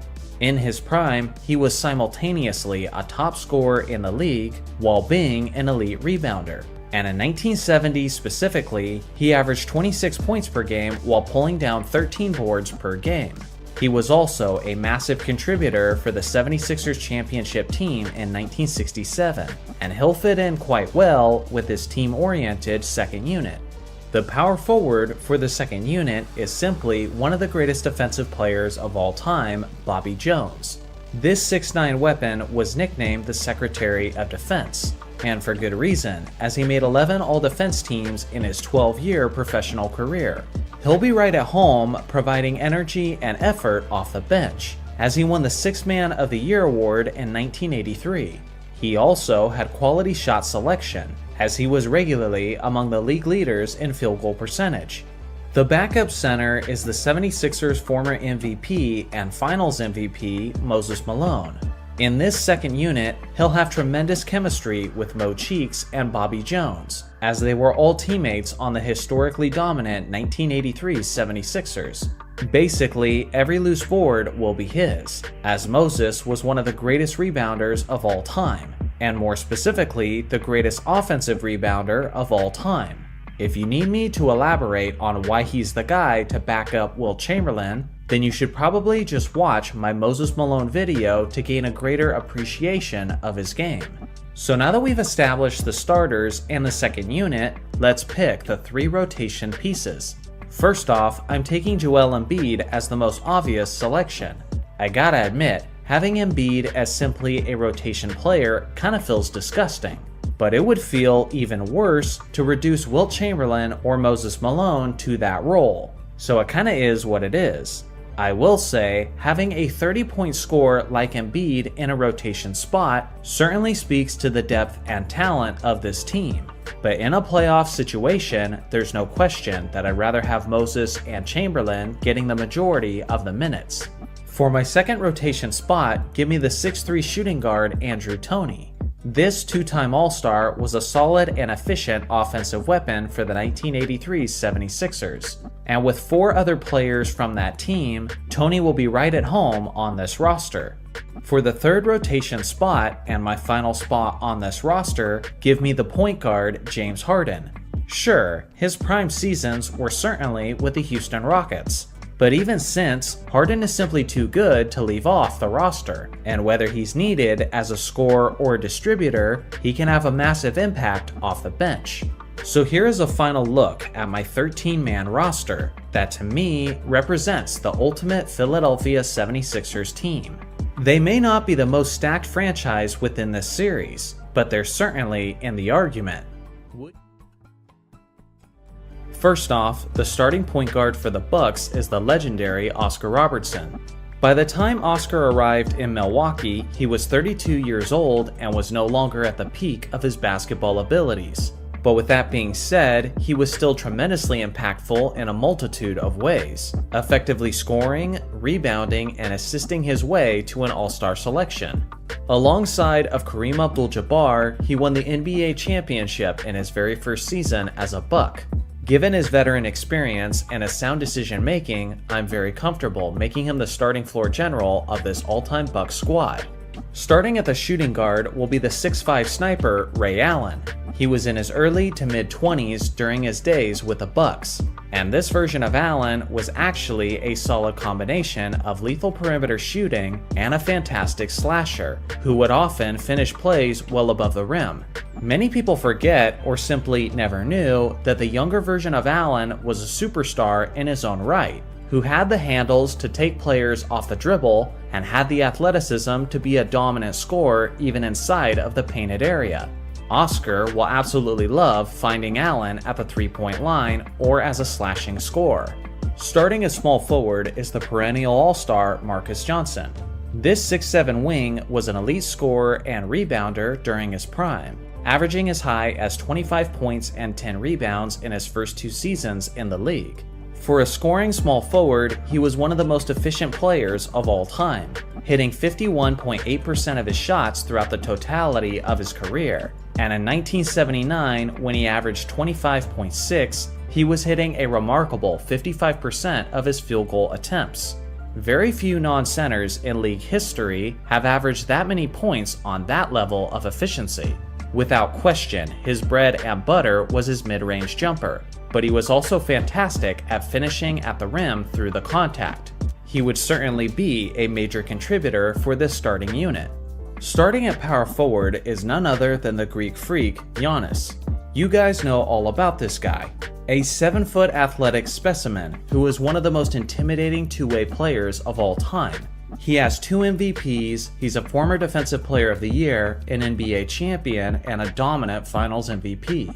For this group, Giannis will be providing plenty of facilitating, scoring, rebounding, and rim protection. He's not an elite perimeter shooter, but he'll certainly enjoy kicking the ball out to his other elite perimeter shooting teammates. On this roster, Giannis won't be leaned upon as heavily as he's used to, but I don't think it's something that would cause him any frustration.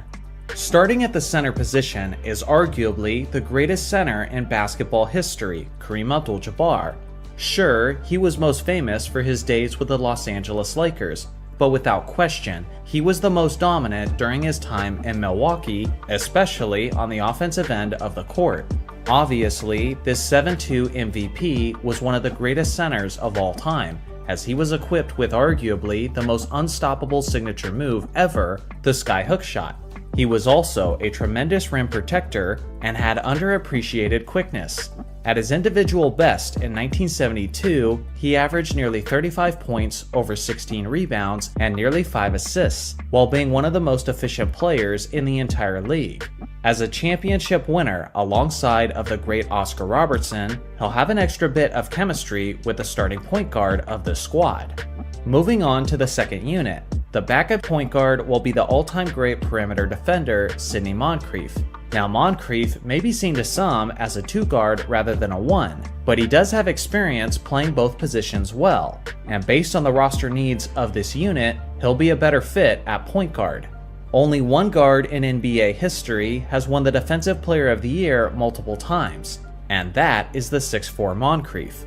With that being said, you would be a fool to think that he could only play defense. On offense, he was a solid facilitator and a pretty reliable scorer, usually getting around 20 points per game on over 50% shooting.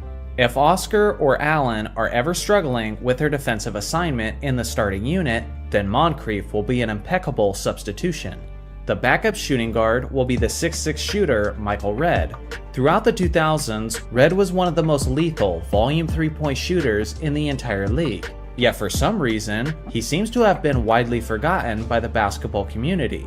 I certainly haven't forgot his abilities though, as you had to stay close to this man on the perimeter at all times. Otherwise, he would make you pay for it.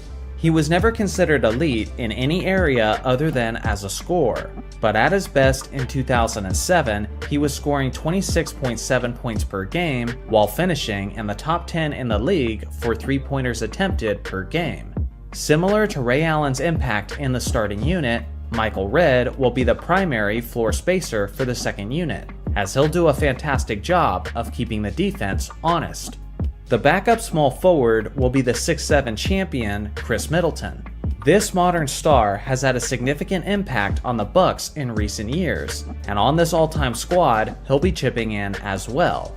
Middleton gives this roster another valuable three-point shooter and championship experience. Obviously, as a longtime teammate of Giannis, there will be some chemistry when those two players happen to find themselves on the floor together.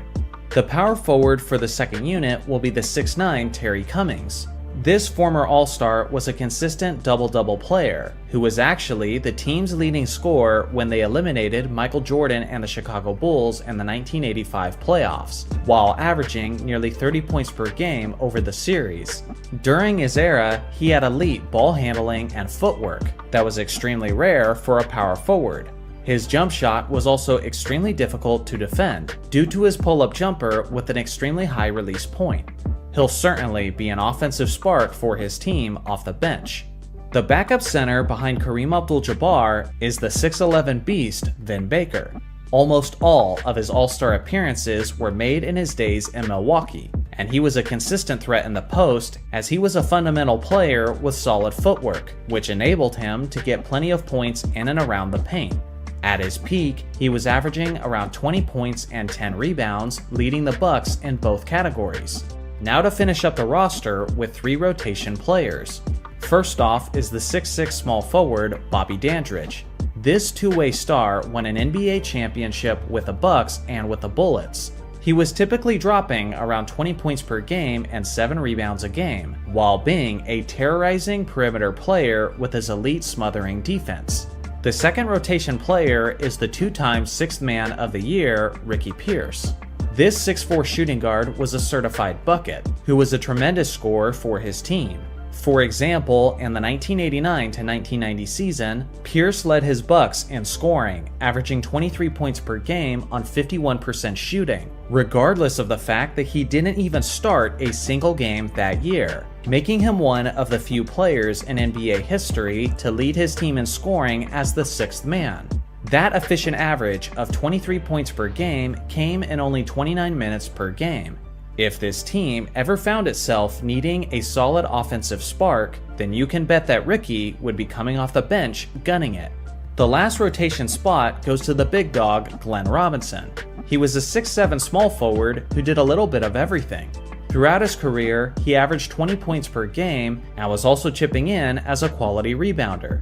Defensively, he also had quick hands, as he was often leading the team in steals per game. At this point, I'm pretty convinced that this roster would have absolutely no issues scoring the basketball. But if so, Robinson would be yet another solid offensive spark off the bench.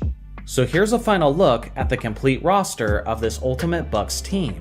This team is packed with amazing scorers, and many of them shot above 50% from the field. With elite shooters, the spacing would be pretty solid on this all-time squad. And beyond that, there is a multitude of elite and stifling defenders, ready to make life hell for the opposing team. Here is my list of honorable mentions for the Bucks, should any of these players have made the roster instead. Starting at the point guard position is the sensational and explosive Derrick Rose. His peak may have been short-lived, but before the ACL tear, he was one of the best players in the entire league, as he was the youngest MVP winner in NBA history, securing the award at just the age of 22. Not only was he one of the fastest players in the game, but his ability to finish around the rim was absolutely lethal, as he had a dangerous layup package and amazing mid-air body control, reminiscent of another former great out of Chicago. In his heyday, he was the floor general of a strong and defensively minded Bulls team, and on the Ultimate Squad, it will be more of the same, except just a million times better. Starting at the shooting guard position is a guy who was pretty decent at basketball, Michael Jordan. What do I have to say that you guys don't already know? MJ is arguably the greatest two-way player in basketball history, as he has 10 scoring titles and 9 first-team all-defensive selections. Basically, all the post scoring will be covered thanks to this 6'6" guard. And with Jordan's clutch gene providing his playoff scoring average of 33 points per game, he'll certainly make Chicago a force to be reckoned with, regardless of who they're matched up against. At the starting small forward is the 6'7" slasher Scottie Pippen. Right next to Jordan, Pippen will make the perimeter defense an absolute nightmare for opposing guards. But beyond that, Pippen will help the Bulls execute in transition. And between Rose, Jordan, and Scottie, they'll have one of the most terrifying fast break trios of all time. I wouldn't necessarily describe Derrick Rose as a pure point guard, so when it comes to facilitating, Scottie's contributions will be very appreciated as basically a point forward. Starting at power forward for this Chicago group is the man they call the Worm, Dennis Rodman. As if this team wasn't already stacked enough on the defensive end, Rodman provides yet another player who can claim to be an all-time great defender. Even against some of the other Ultimate Franchise teams, the Bulls will still likely be winning the Battle of the Boards, as Dennis was the best rebounder throughout the 1990s, nearly getting as high as 20 rebounds per game over the course of multiple seasons. He won't be providing much offense, but with the wings on this roster, it's not like it's even necessary for their success. Now finally, we move away from the 96 Bulls, and starting at the center position will be the underrated center of the 1970s, Artis Gilmore. This 7'2" monster in the paint joined the Bulls in 1976 at the age of 27, and at his best, he was averaging about 23 points per game and 13 rebounds a game. Along with that, he was also a fierce rim protector, which is something the Bulls never had during their dynasty days of the 1990s. Obviously, he will be a massive upgrade from Luke Longley, which I'm sure Jordan and Pippen will appreciate. Now onto the second unit. The backup point guard will be the 6'3" sharpshooter Steve Kerr. Although the Bulls bolster a ridiculously powerful starting five, you may have noticed that one of the major things the roster was lacking so far is three-point shooting, and Kerr is simply one of the most efficient three-point shooters in the history of the game. At his best in 1995 and 1996, he shot over 50% from three-point distance in back-to-back seasons. With his remarkable ability to catch and shoot with extreme lethality, he will operate as a great floor spacer for a team packed with many dynamic wing slashers. The backup point guard will be the 6'7" wing Jimmy Butler. Although he's become most famous in his years since, many people often forget that the highest scoring season of Butler's career was actually in his youth in Chicago. In 2017, he actually averaged 24, 6, and 5 while hitting nearly 37% of his three-point attempts, which will be pivotal to this team. Jimmy Butler being the substitution for Michael Jordan basically means that opposing defenses will never be able to relax at any point of the game. The backup small forward is the 6'5" scorer DeMar DeRozan. He's only been with the Bulls for the last couple of seasons, but in that time, he's been an elite weapon offensively, averaging a career-high 27.9 points per game in 2022. If for some reason Scottie is struggling offensively, DeRozan will be a massive charge to the offense off the bench. The backup power forward will be the 6'8" star from the 1970s, Bob Love. Bob is one of the great forgotten two-way players of NBA history, as he made 3 all-defense teams and was an elite scoring 4, getting as high as 25.8 points per game in 1972. He was a solid rebounder, meaning that he'll be a great substitution for Rodman as the Bulls continue to dominate on the boards. The backup center for the Bulls will be the 6'11" All-Star Joakim Noah. This guy was a consistent double-double player in his days alongside of Derrick Rose. Noah was also a frustrating presence in the paint defensively, and over the course of his career, he secured 3 all-defense team selections, including the 2014 season where he won the Defensive Player of the Year. Between Rodman, Gilmore, Bob Love, and Noah, there will never be a safe time for opposing teams to enter the painted area. And now for the 3 rotation players for this squad. The first of these 3 players is the 6'10 small forward Tony Kukoc. This talented wing will provide the Bulls with much needed perimeter shooting, and as a solid ball handler, he's very capable of making plays for himself or for others. Add in the fact that he's one of the best clutch shot makers on the entire team, and he might even see some minutes in crunch time. The second rotation player is the 6'10 power forward Horace Grant. He was a consistent double-double during his prime, and was the Bulls' 3rd scoring option after Jordan and Pippen. He will provide low post stability for the team, both offensively and with the loose balls. The 3rd rotation spot, and the final spot on this roster, goes to the 6'3 shooting guard Ben Gordon. This guy was an absolute bucket in his prime, consistently averaging around 20 points per game. He was an elite 3-point shooter who made 40% of his attempts over the course of his career. He would usually take his game to another level in the postseason, which will be an added bonus to this team of postseason regulars. So here's a final look at the complete roster of this Ultimate Bulls team. Obviously, you have some of the greatest players of all time on this roster, but I gotta admit, the one major scary theme about this squad seems to be their suffocating defense, as both units provide some intimidating two-way threats. Here is my list of honorable mentions for the Bulls. To be honest, picking the final 3 roster spots for this group was extremely tough, considering the quality of ballers who are still left on the board. Starting at the point guard position is the 6-foot 4-time All-Star Mark Price. In the late 80s and early 90s, this guy was so ahead of his time, as he was a very efficient dual threat in terms of his scoring and facilitating. During his prime, he was among the league leaders in assists per game, getting as high as 10.4 in 1991. The part I personally remember him for the most is his elite shooting all over the court. Several players get praised for having single seasons of 50-40-90 percentages, but then there's Mark Price, who was just a few ticks short of 50-40-90 splits for his entire 12-year career. With his incredible handle and with his remarkable pull-up 3-point jumper, he was really similar to Steph Curry stylistically and in terms of his skills. I'm very confident that he should be the floor general of this Ultimate Cavs group.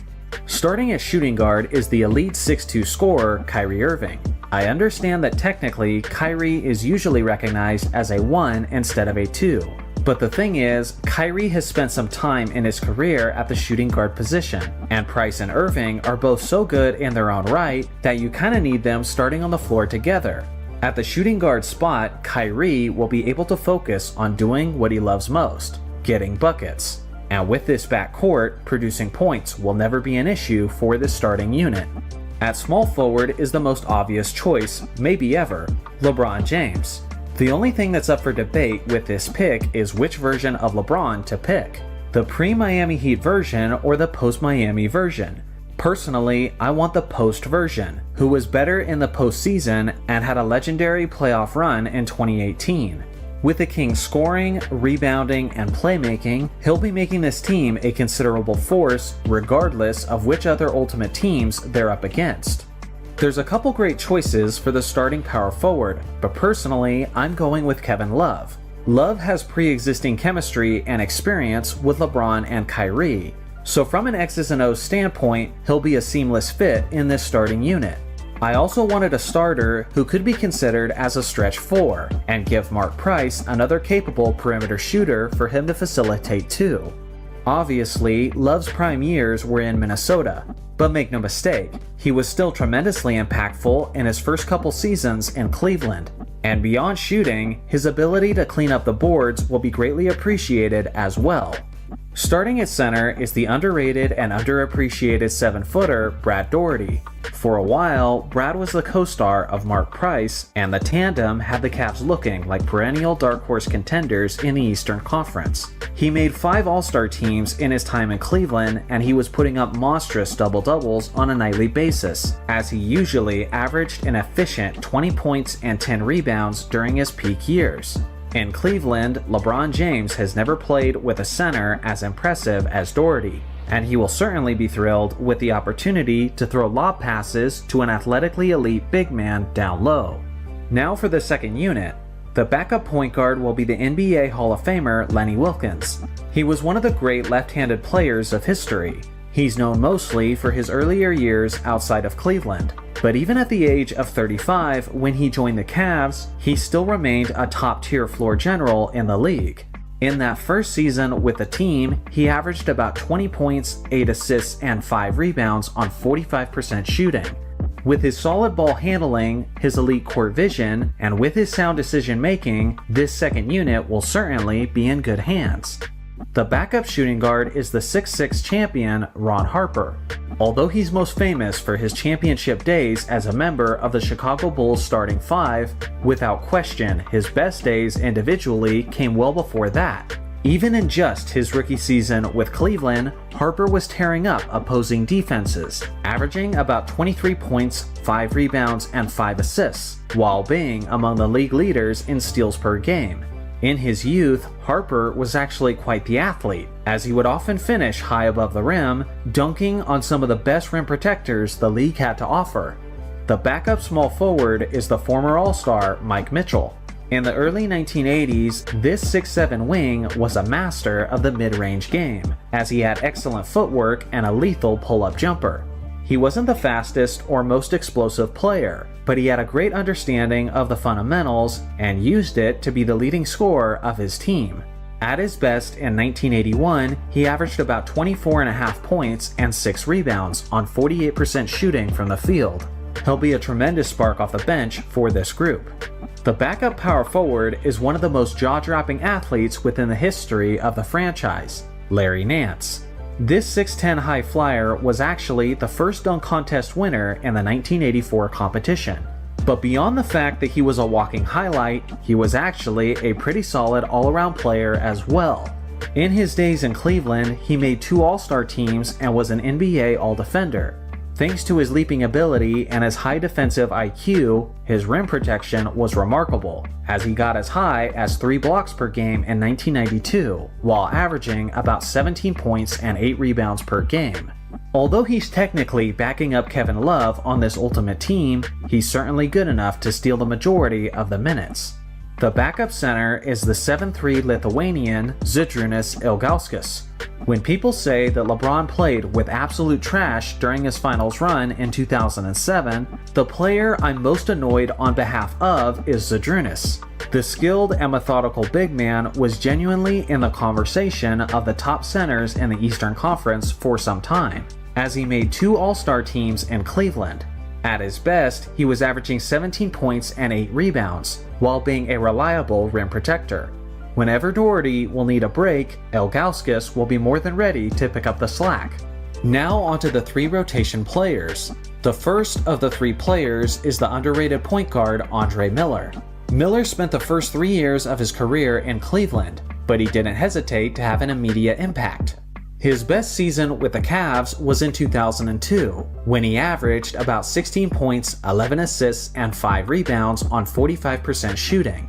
That year, he actually led the entire league in assists per game, ahead of all-time great distributors like Jason Kidd, John Stockton, Gary Payton, and Steve Nash. With point guards ahead of him on this roster like Mark Price and Lenny Wilkens, it will be hard for Miller to get a tremendous amount of minutes. But I also wouldn't be surprised to see him being the best player on the court every once in a while. The second rotation player is the 6'4" shooting guard Austin Carr. During the 1970s, Carr was an absolute problem for opposing defenses, as he usually averaged around 20 points per game. He was an NBA All-Star in 1974, regardless of the fact that his Cavs had one of the worst records in the entire league. The third rotation player and the final player on this roster is the 6'9" power forward / center Cliff Robinson, not to be mixed up with the former Blazers All-Star Clifford Robinson. Cliff Robinson of the Cavs was a powerful beast down low, and at his best in 1983, he was averaging about 18 points and 11 rebounds on 48% shooting. So here's a final look at the complete roster of this ultimate Cavs team. I doubt anyone watching this video was expecting this roster to be competitive with the other ultimate teams in this series. But I'm not gonna lie, this team is sneaky good, especially when it comes to their incredible rotation of floor generals. Add in Kyrie, LeBron, and some other underrated contributors, and I could certainly envision this team being a tougher matchup than anyone expected. Here is my long list of honorable mentions for this franchise. Should any of these players have made the roster instead? Starting at the point guard position is the 6'1", four-time All-Star Rajon Rondo. I think a lot of people forget just how good this guy was in his prime. That's partially because of this weird dynamic where he was way younger than the Celtics' Big Three, so as Pierce, Garnett, and Allen were all declining, Rondo was only getting better. For a few years, he was actually sneaking his way into the conversation of the best point guards in the league, as he led the NBA in assists per game on 3 separate occasions, getting as high as 11.7 in 2012. He was also an elite defensive player, who was regularly among the league leaders in steals per game, and he earned 4 All-Defense Team selections. Don't forget how he was one of the most clutch players in the entire league, regularly putting up jaw-dropping stat lines in the playoffs. With so many offensive weapons in this starting lineup, they'll all be eating well with a prime Rondo doing the orchestrating. Starting at shooting guard is the 6'5" legend John Havlicek. This former superstar is certainly worthy of a spot on this starting unit, as he was an 8-time NBA champion, a 13-time All-Star, and made 11 All-NBA teams. He was also the very definition of a two-way player, as he made 8 All-Defense teams while filling up the stat sheet on offense. Specifically, in 1971, he averaged 29 points, 9 rebounds, and 7 assists on 45% shooting from the field. Simply put, he had all-around offensive skills that were way ahead of his time, and Bill Russell often leaned upon Havlicek to carry the offense for the Celtics. He was also quite the clutch performer, and was even the Finals MVP in 1974. Rondo will certainly love feeding this legend the basketball on a frequent basis. Starting at the small forward spot is, of course, Larry Bird. What is there to say about this legend that you guys don't already know? Bird was excellent at just about everything on the court. He was the epitome of efficient, as he was regularly getting around 50-40-90 percentages. He was an elite scorer, he was an all-time great rebounder, he was one of the greatest passing forwards in NBA history, and he was an underrated defensive player, making 3 All-Defense teams, including 3rd place in the DPOY race in 1983. So far, every single player in this starting unit is basically the definition of clutch, which shouldn't be totally surprising considering how many championship banners they have. Starting at power forward is the man they called the torture chamber, Kevin McHale. You could certainly make an argument for a different starting power forward, but due to his chemistry with Bird, I thought he'd be perfect with this group. The 6'10" McHale probably had the greatest footwork for a big in league history by any player not named Hakeem Olajuwon. In the post with his back to the basket, he was nearly unstoppable, and he was ridiculously efficient, as he had the highest single-season scoring average in NBA history for any player who shot at least 60% from the field and 80% from the free throw line. Continuing the theme of this squad so far, he was a remarkable two-way player, as his rumored 8-foot-long wingspan made him an intimidating defensive force in the paint, and because of that, he actually earned 6 All-Defense Team selections in his time in Boston. Starting at the center position is the game's ultimate winner, Bill Russell.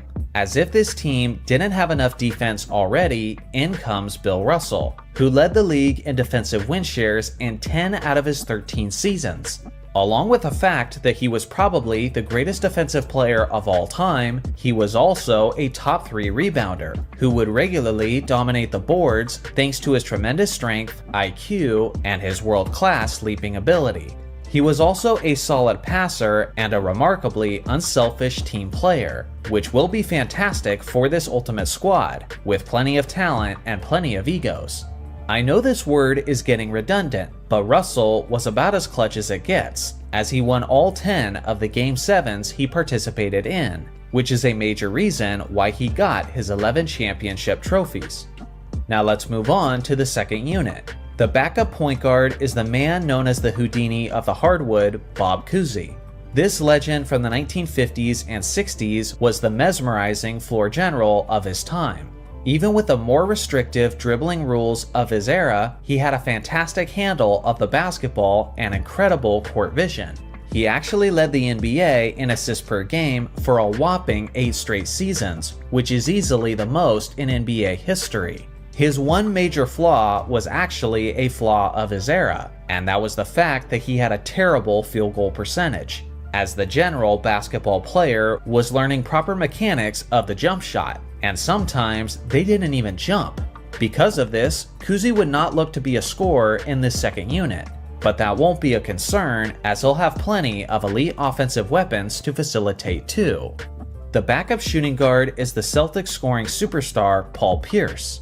When people think of Pierce at his absolute best, they usually think of his Finals MVP performance in the 2008 Finals. But the thing is, that was actually well after his individual prime, as the younger Pierce had much more speed and explosiveness. He got as high as 26.9 points per game in 2006, getting the majority of those points as a one-on-one nightmare for opposing defenders. The Truth will provide this second unit with some all-time great slashing and great three-point shooting, while being a solid go-to option in late-game situations. The backup small forward will be the modern 6'8" superstar Jason Tatum. For any reason, if the ultimate Celtics ever need a scoring spark off the bench, this man will be a lock to provide it, as he was a 30 points per game scorer in the 22-23 season. Alongside of Paul Pierce, second unit defenses will be completely overwhelmed by this perimeter attack. Tatum also gives Cousy another decent three-point shooter to facilitate too, which will be a tremendous help for spacing for this squad.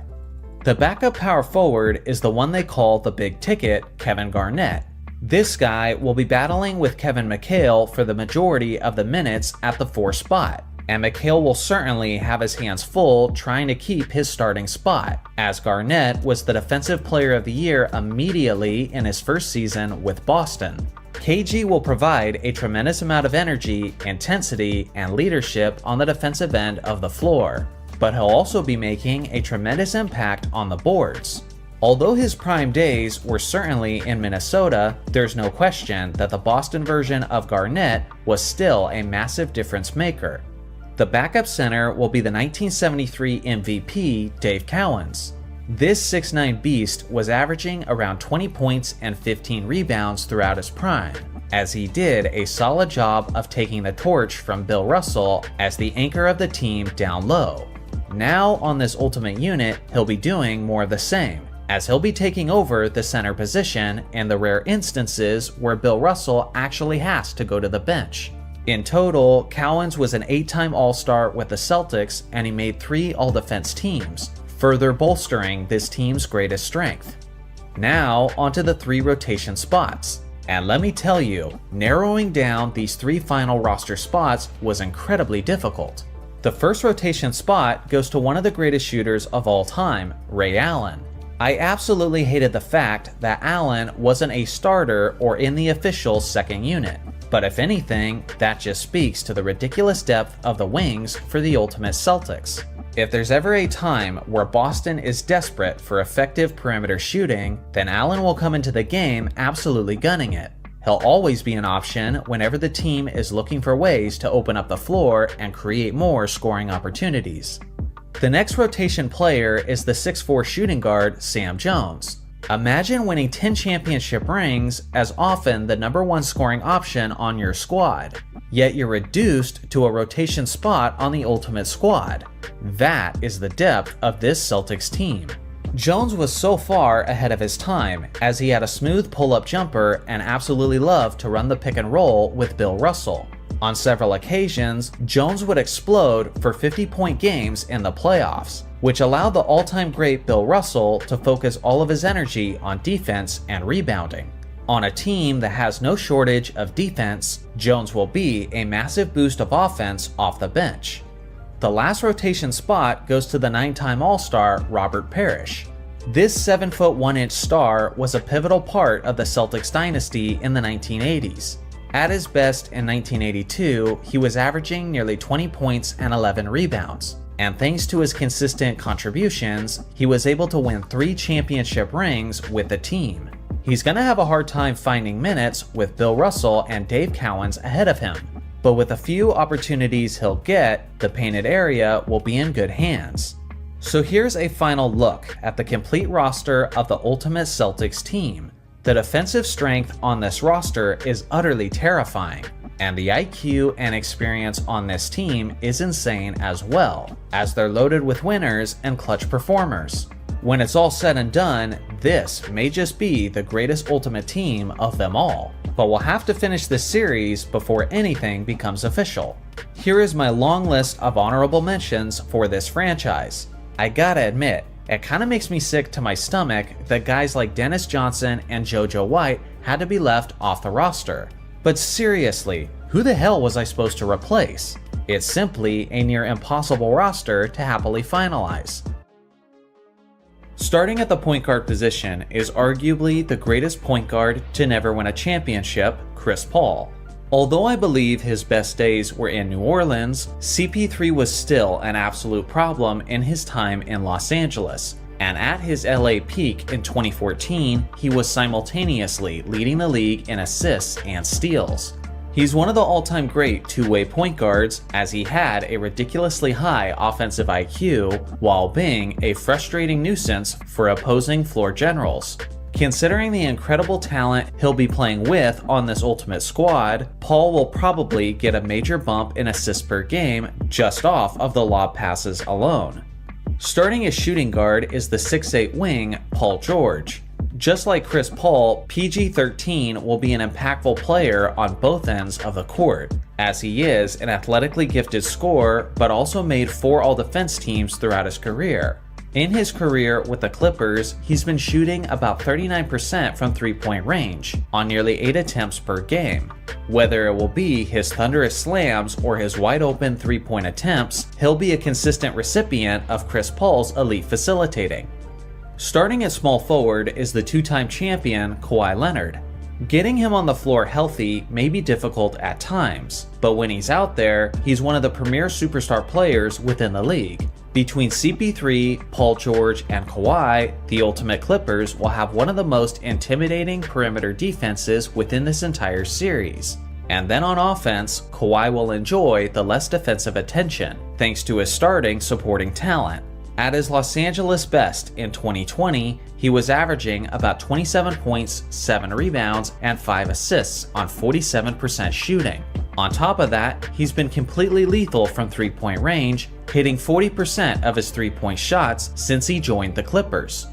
Starting at power forward is Chris Paul's favorite lob recipient, Blake Griffin. The 6'9" Griffin was an absolute beast in his early 20s with the Clippers, as he quickly established himself as one of the most explosive above-the-rim finishers in NBA history. As this roster is currently panning out, opposing rim protectors will never be safe.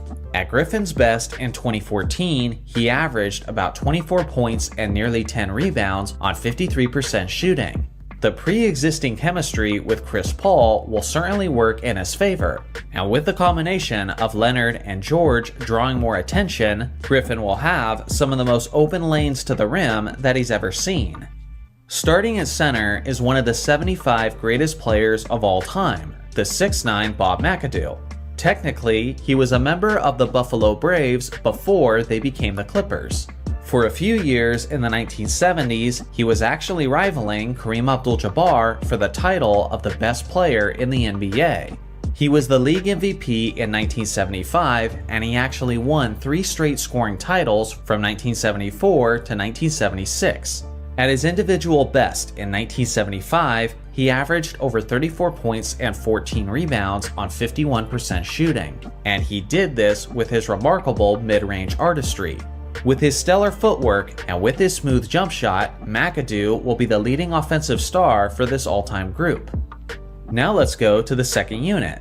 The backup point guard is the veteran floor general Sam Cassell. Although Sam I Am was 36 years old at the time he joined the Clippers, he remained an elite player and was tremendously impactful for their playoff run in 2006. That season, he averaged 17 points, 6 assists, and 4 rebounds on 44% shooting. As a dual threat, and with his championship experience, he'll be a quality orchestrator for the second unit. With the tremendous weapons at his disposal, Cassell will have one of the most productive assists per game seasons he's ever experienced. The backup shooting guard is the 6'2 gunner World B. Free. This guy was extremely dangerous when he got hot, and at his peak in 1980, he averaged 30 points and 4 assists on 47% shooting. Coming off the bench, he'll be not just an offensive spark, but an offensive inferno, as he was a quick guard with a remarkable change of pace.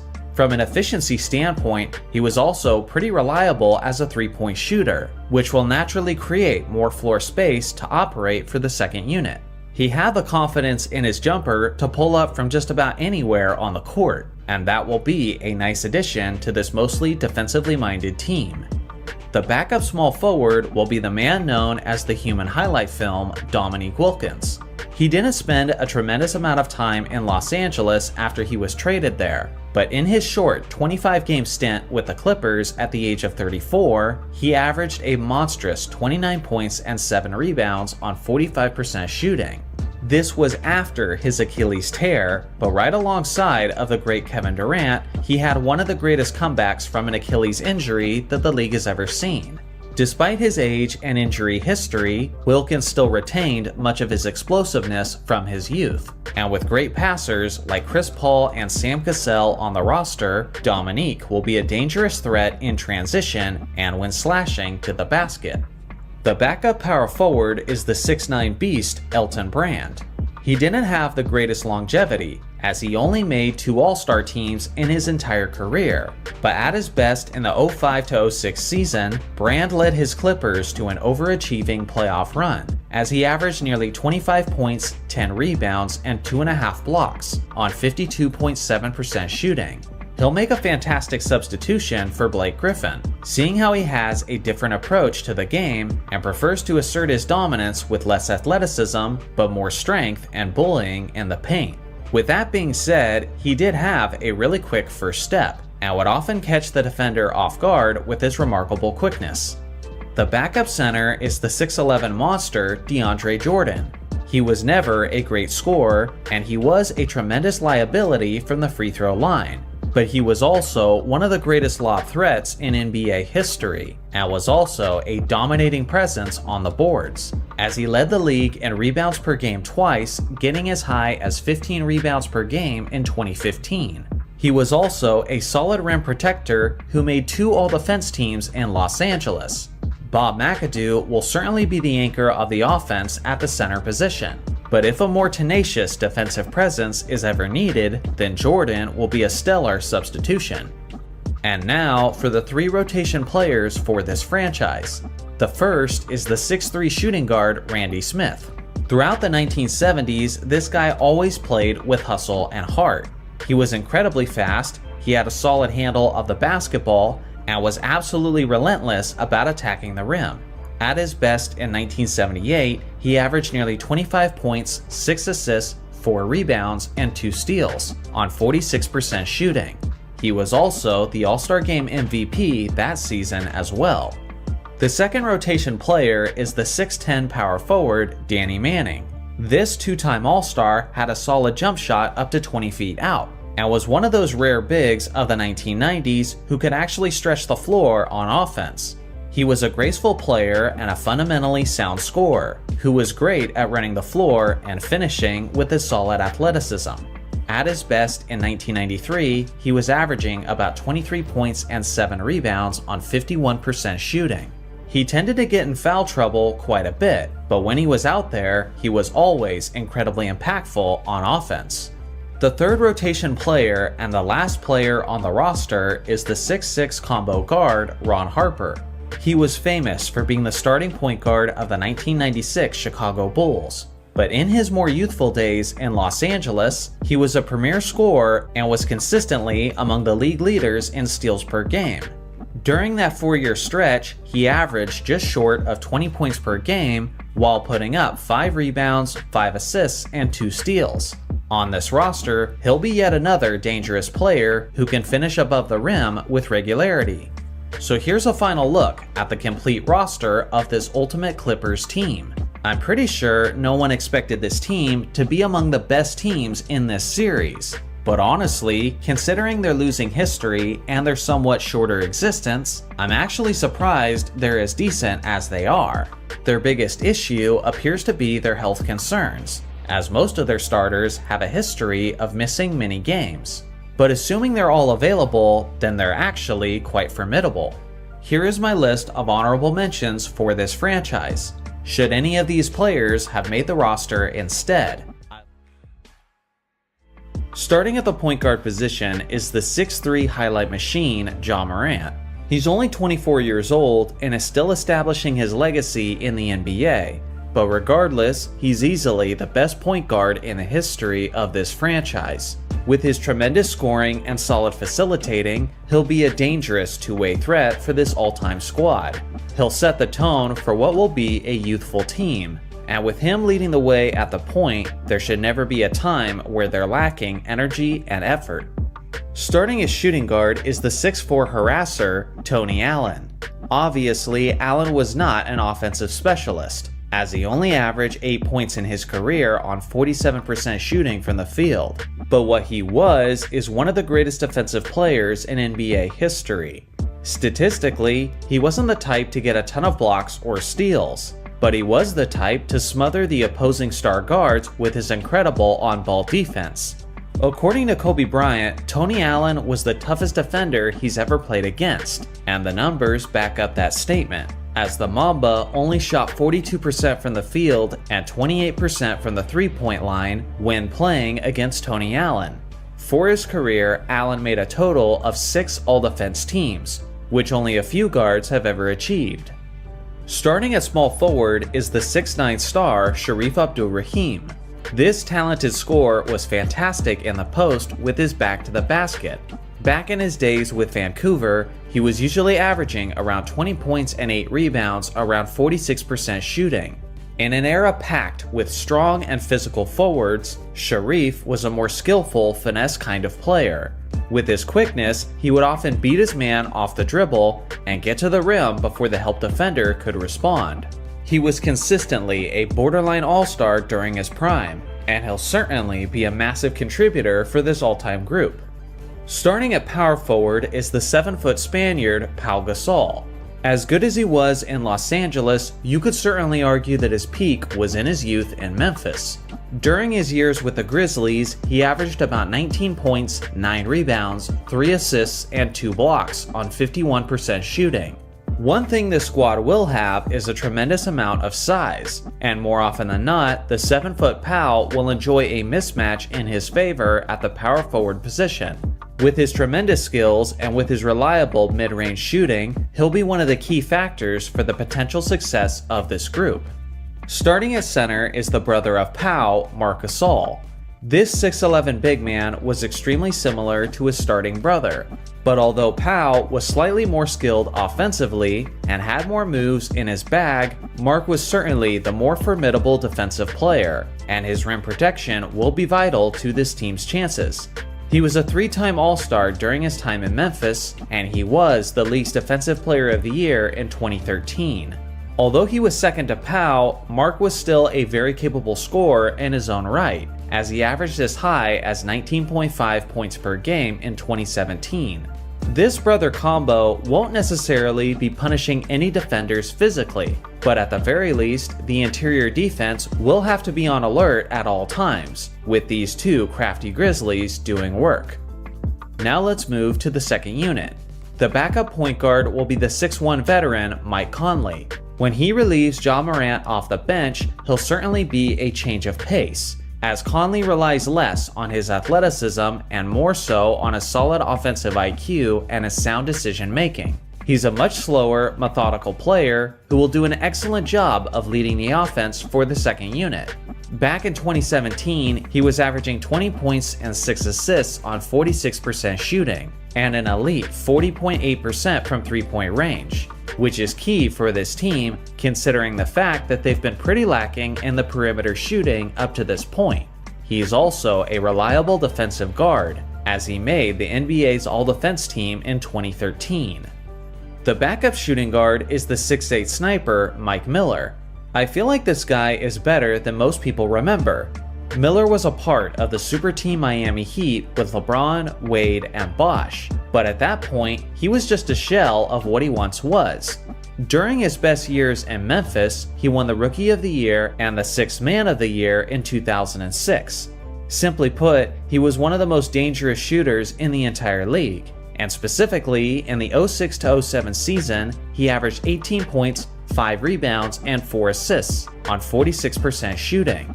He also had the third highest average in the league for three-pointers attempted per game, while hitting a stellar 40.6% of his attempts. His ability to spread the floor will be a massive help to this roster, and it might even earn him some extra minutes with the starters.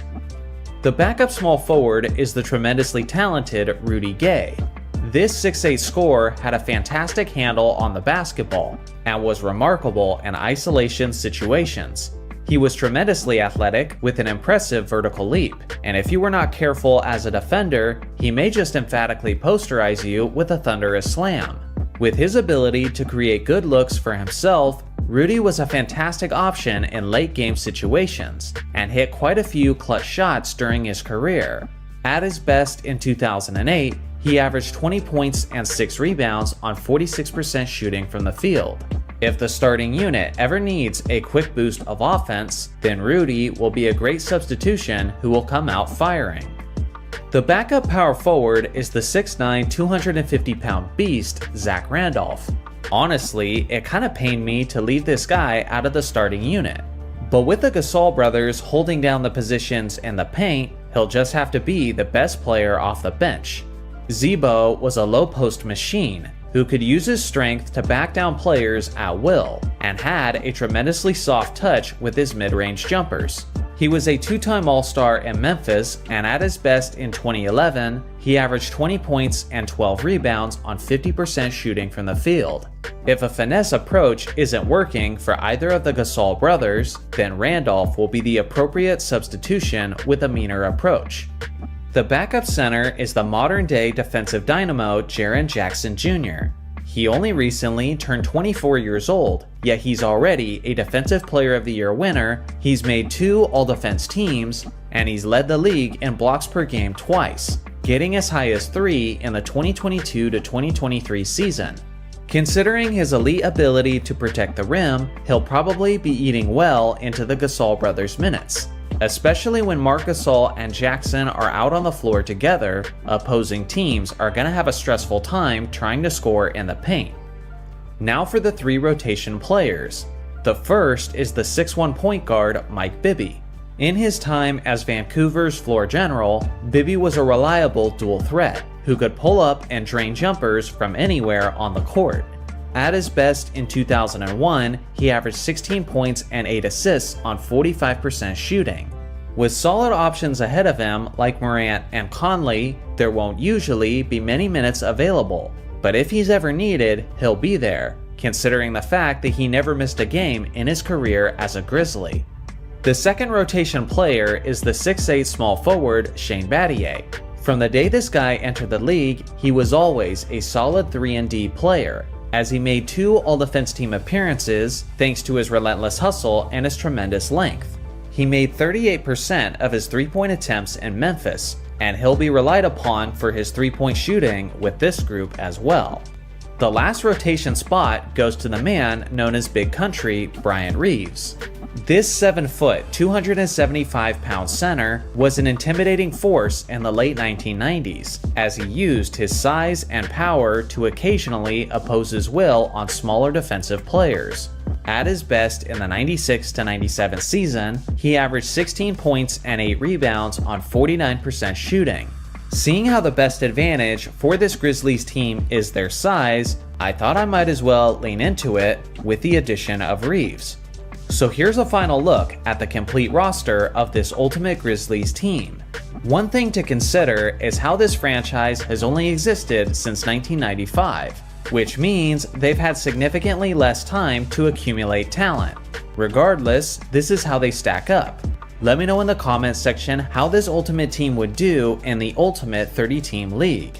Also, here's my list of honorable mentions. Should any of these players have made the roster instead? Starting at the point guard position is the 6'1" perimeter shooter, Trae Young.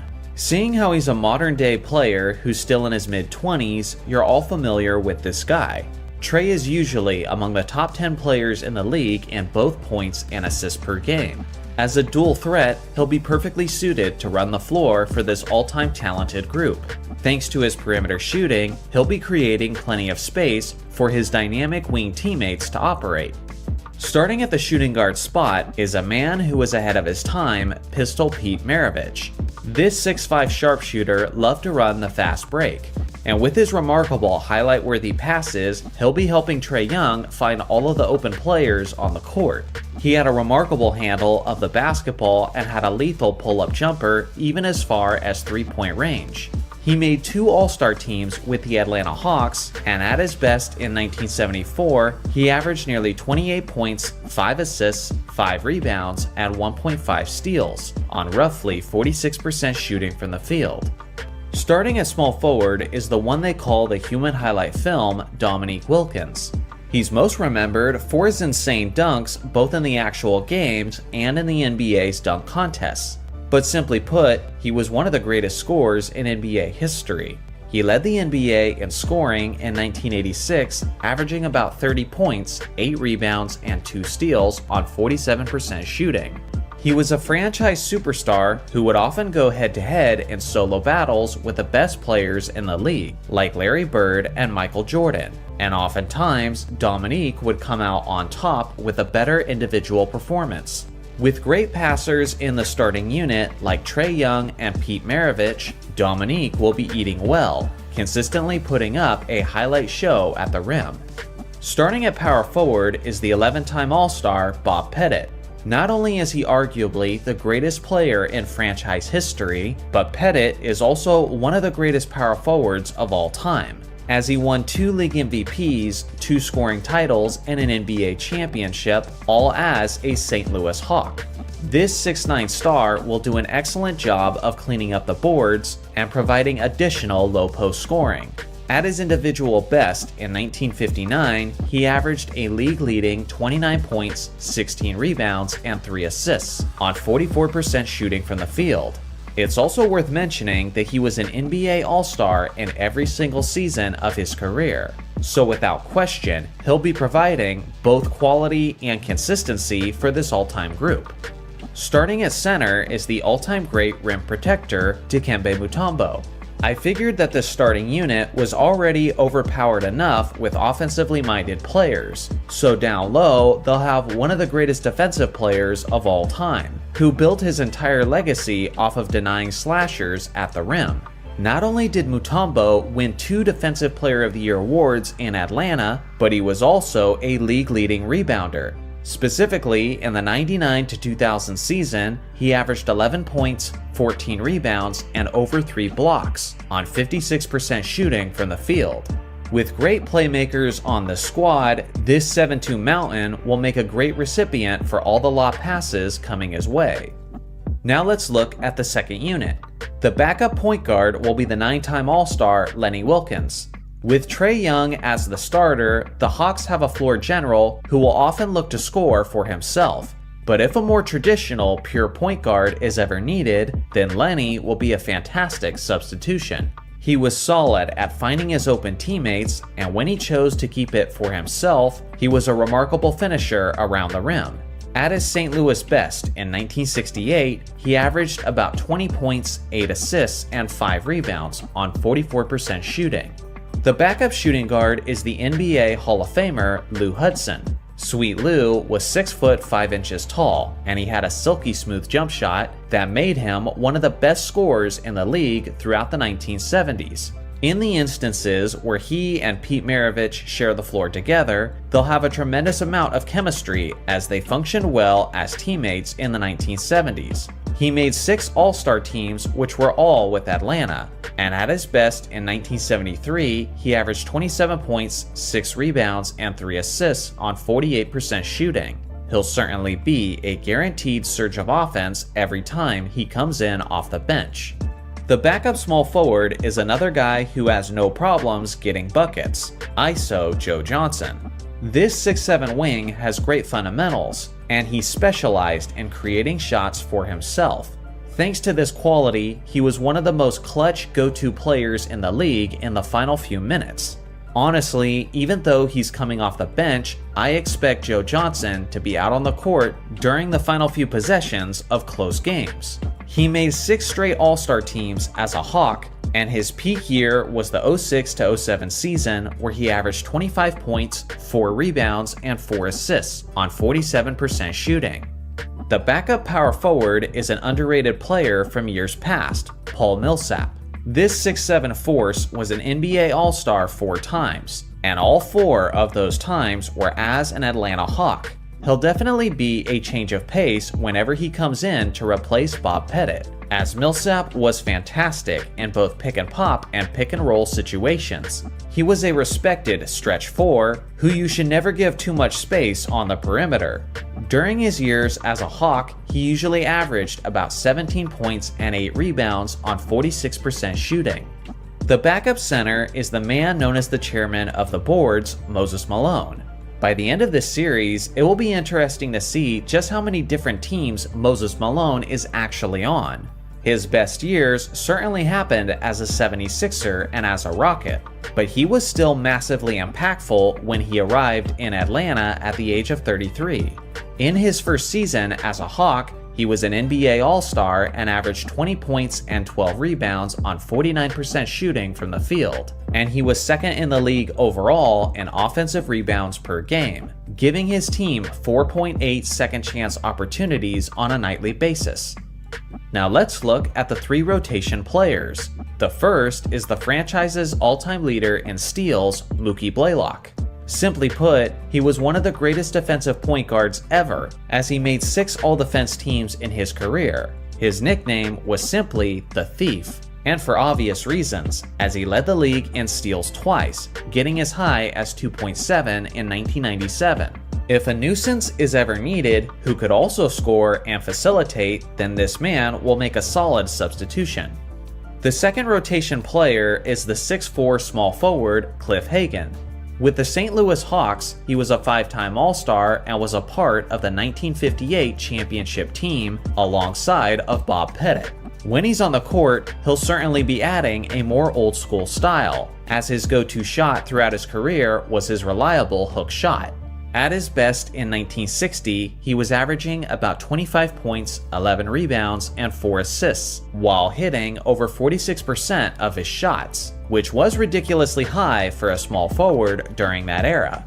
The last rotation player is the 6'9" center, Al Horford. He's a quality player who made 4 All-Star teams in his time in Atlanta. He'll be a decent scoring option who can help rebound and spread the floor. With bigs ahead of him like Dikembe Mutombo and Moses Malone, there might not be a tremendous amount of minutes available, but in the few cases where he's called upon, he'll have an immediate impact off the bench. So here's a final look at the complete roster of this Ultimate Hawks team.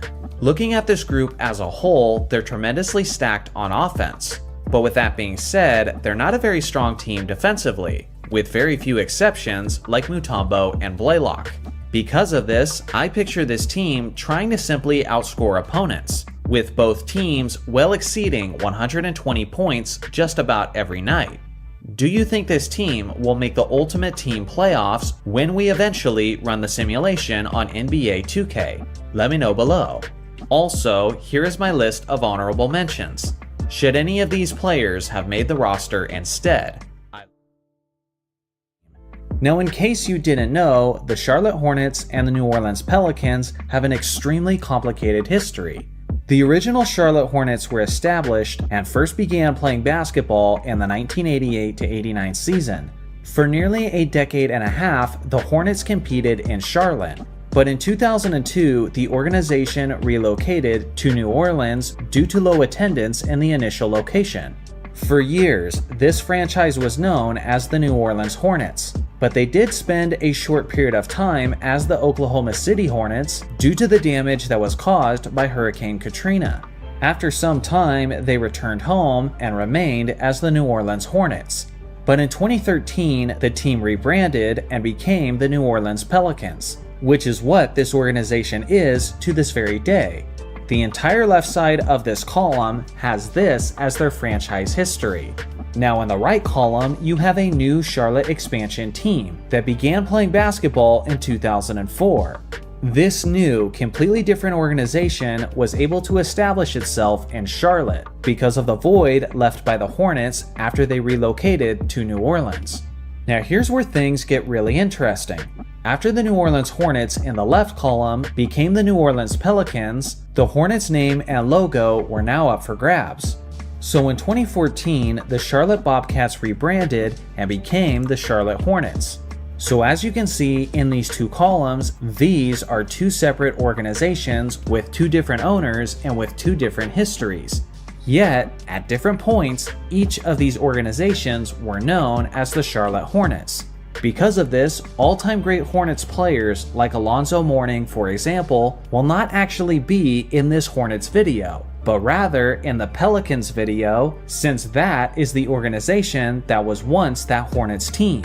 I know, it feels gross and it's super confusing, but to me, this is the best way to break down these ultimate teams based on the actual franchises they played for. In today's video, this column is the organization we're discussing.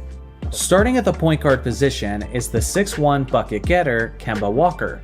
A lot of people forget just how skilled this guy was at his best, as he was a shifty guard with a lethal step-back jumper. During his prime, he was one of the most clutch shot makers in the entire league. At his apex in 2017, he averaged 23 points, 5 assists, and 4 rebounds on 44% shooting. He may not be one of the strongest point guards in this Ultimate Team series, but regardless, you'll have to respect his abilities as he can get extremely hot in a hurry. Starting at shooting guard is the solid combo guard, Terry Rozier. This 6'1" shooter will be a solid perimeter threat for this team, and will help keep the defenses honest as he spaces the floor with his respectable sniping. With Walker and Rozier as the starters, size will not be on their side. But as quick guards who can shoot from just about anywhere on the court, defenses will have to stay alert at all times. At his best in the 20-21 season, he put up averages of 20 points, 4 assists, and 4 rebounds on 45% shooting. Starting at small forward is the 6'7" high flyer, Gerald Wallace. During his career, this guy did a little bit of everything, and that's exactly what he'll be doing for this ultimate squad. He was a pretty capable scorer, but beyond that, he was also one of the best rebounding small forwards in the entire league. He was also an elite defensive player who made an NBA All-Defense team, was a steals champion, and was usually among the league leaders in blocks at his position. At his peak in 2010, he averaged 18 points, 10 rebounds, and 1.5 steals on 48% shooting. Starting at the power forward position is one of the top players in franchise history, Emeka Okafor. This former Rookie of the Year winner was a walking double-double during his athletic peak. As a 6'10" tower, he was usually starting at the center position. But with that being said, he did spend a significant amount of time at the 4 spot, and with his ultimate team specifically, I thought they'd work well with a twin tower approach. Starting at center is the capable big man, Al Jefferson. During his peak with the team, Jefferson was a 2010 guy on a nightly basis, who could use his size and strength to impose his will on opposing defenders. With Okafor by his side, these two will be cleaning up the paint and filling up the box score with the boards. Running the floor for the second unit will be the 6'7" point guard LaMelo Ball. Even at such a young age, he's already established himself enough to be the first man off the bench for this ultimate squad. As a dangerous dual threat, he'll be causing tons of havoc for opposing defenses the instant he enters the game. His best season came in 2022, and that year he averaged 20 points, 8 assists, and 7 rebounds on 43% shooting. The shooting guard for the second unit is the solid scorer Steven Jackson. This large two-guard makes a solid substitution as he can get buckets in a hurry with his aggressive offensive mentality. He was also an above-average passer who will keep the ball movement flowing smoothly with the second unit. At his best with Charlotte in 2011, he put up numbers of 18 points, 4 rebounds, and 4 assists on 41% shooting. The small forward for the second unit is the former dunk contest champion, Jason Richardson. He's most famous for his time in Golden State, but during his days as a Bobcat, Jason was one of the top scorers on the team.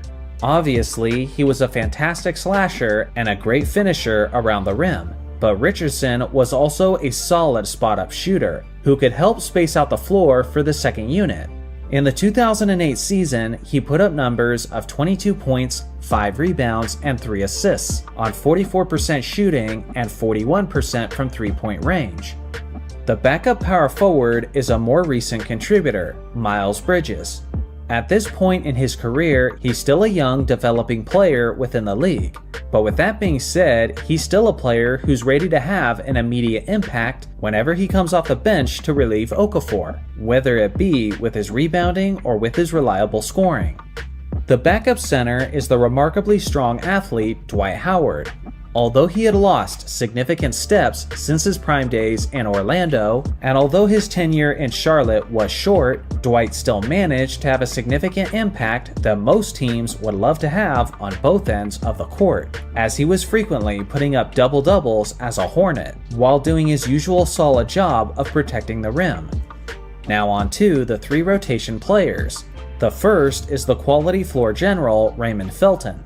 With players ahead of him like Kemba Walker and LaMelo Ball, Felton might have a difficult time finding many minutes. But one thing about those other guards is that they typically tend to look to score for themselves, and a player like Felton could provide a more slowed down traditional approach if that's what's needed at any time during the game. The second rotation player is the proven veteran champion Boris Diaw. Although this 6'8" forward spent time with championship contenders like the Phoenix Suns and the San Antonio Spurs, his best production on an individual level actually came from his time as a Charlotte Bobcat. As a solid system player who's an above-average passer and can also knock down shots when he's open, he'll have a decent impact for this team off the bench. And now, the third rotation player and the last spot on the roster goes to the reliable small forward Gordon Hayward.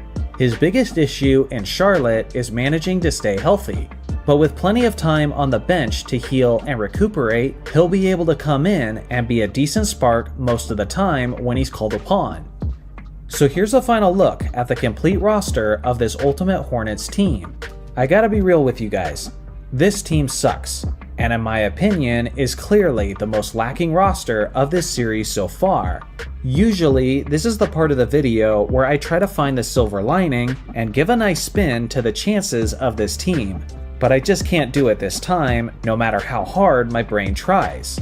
It's not totally their fault though, seeing that they're an organization that has only been around since the mid-2000s. But at the same time, this is the same franchise that once produced a team that only won 7 regular season games in a 66-game season.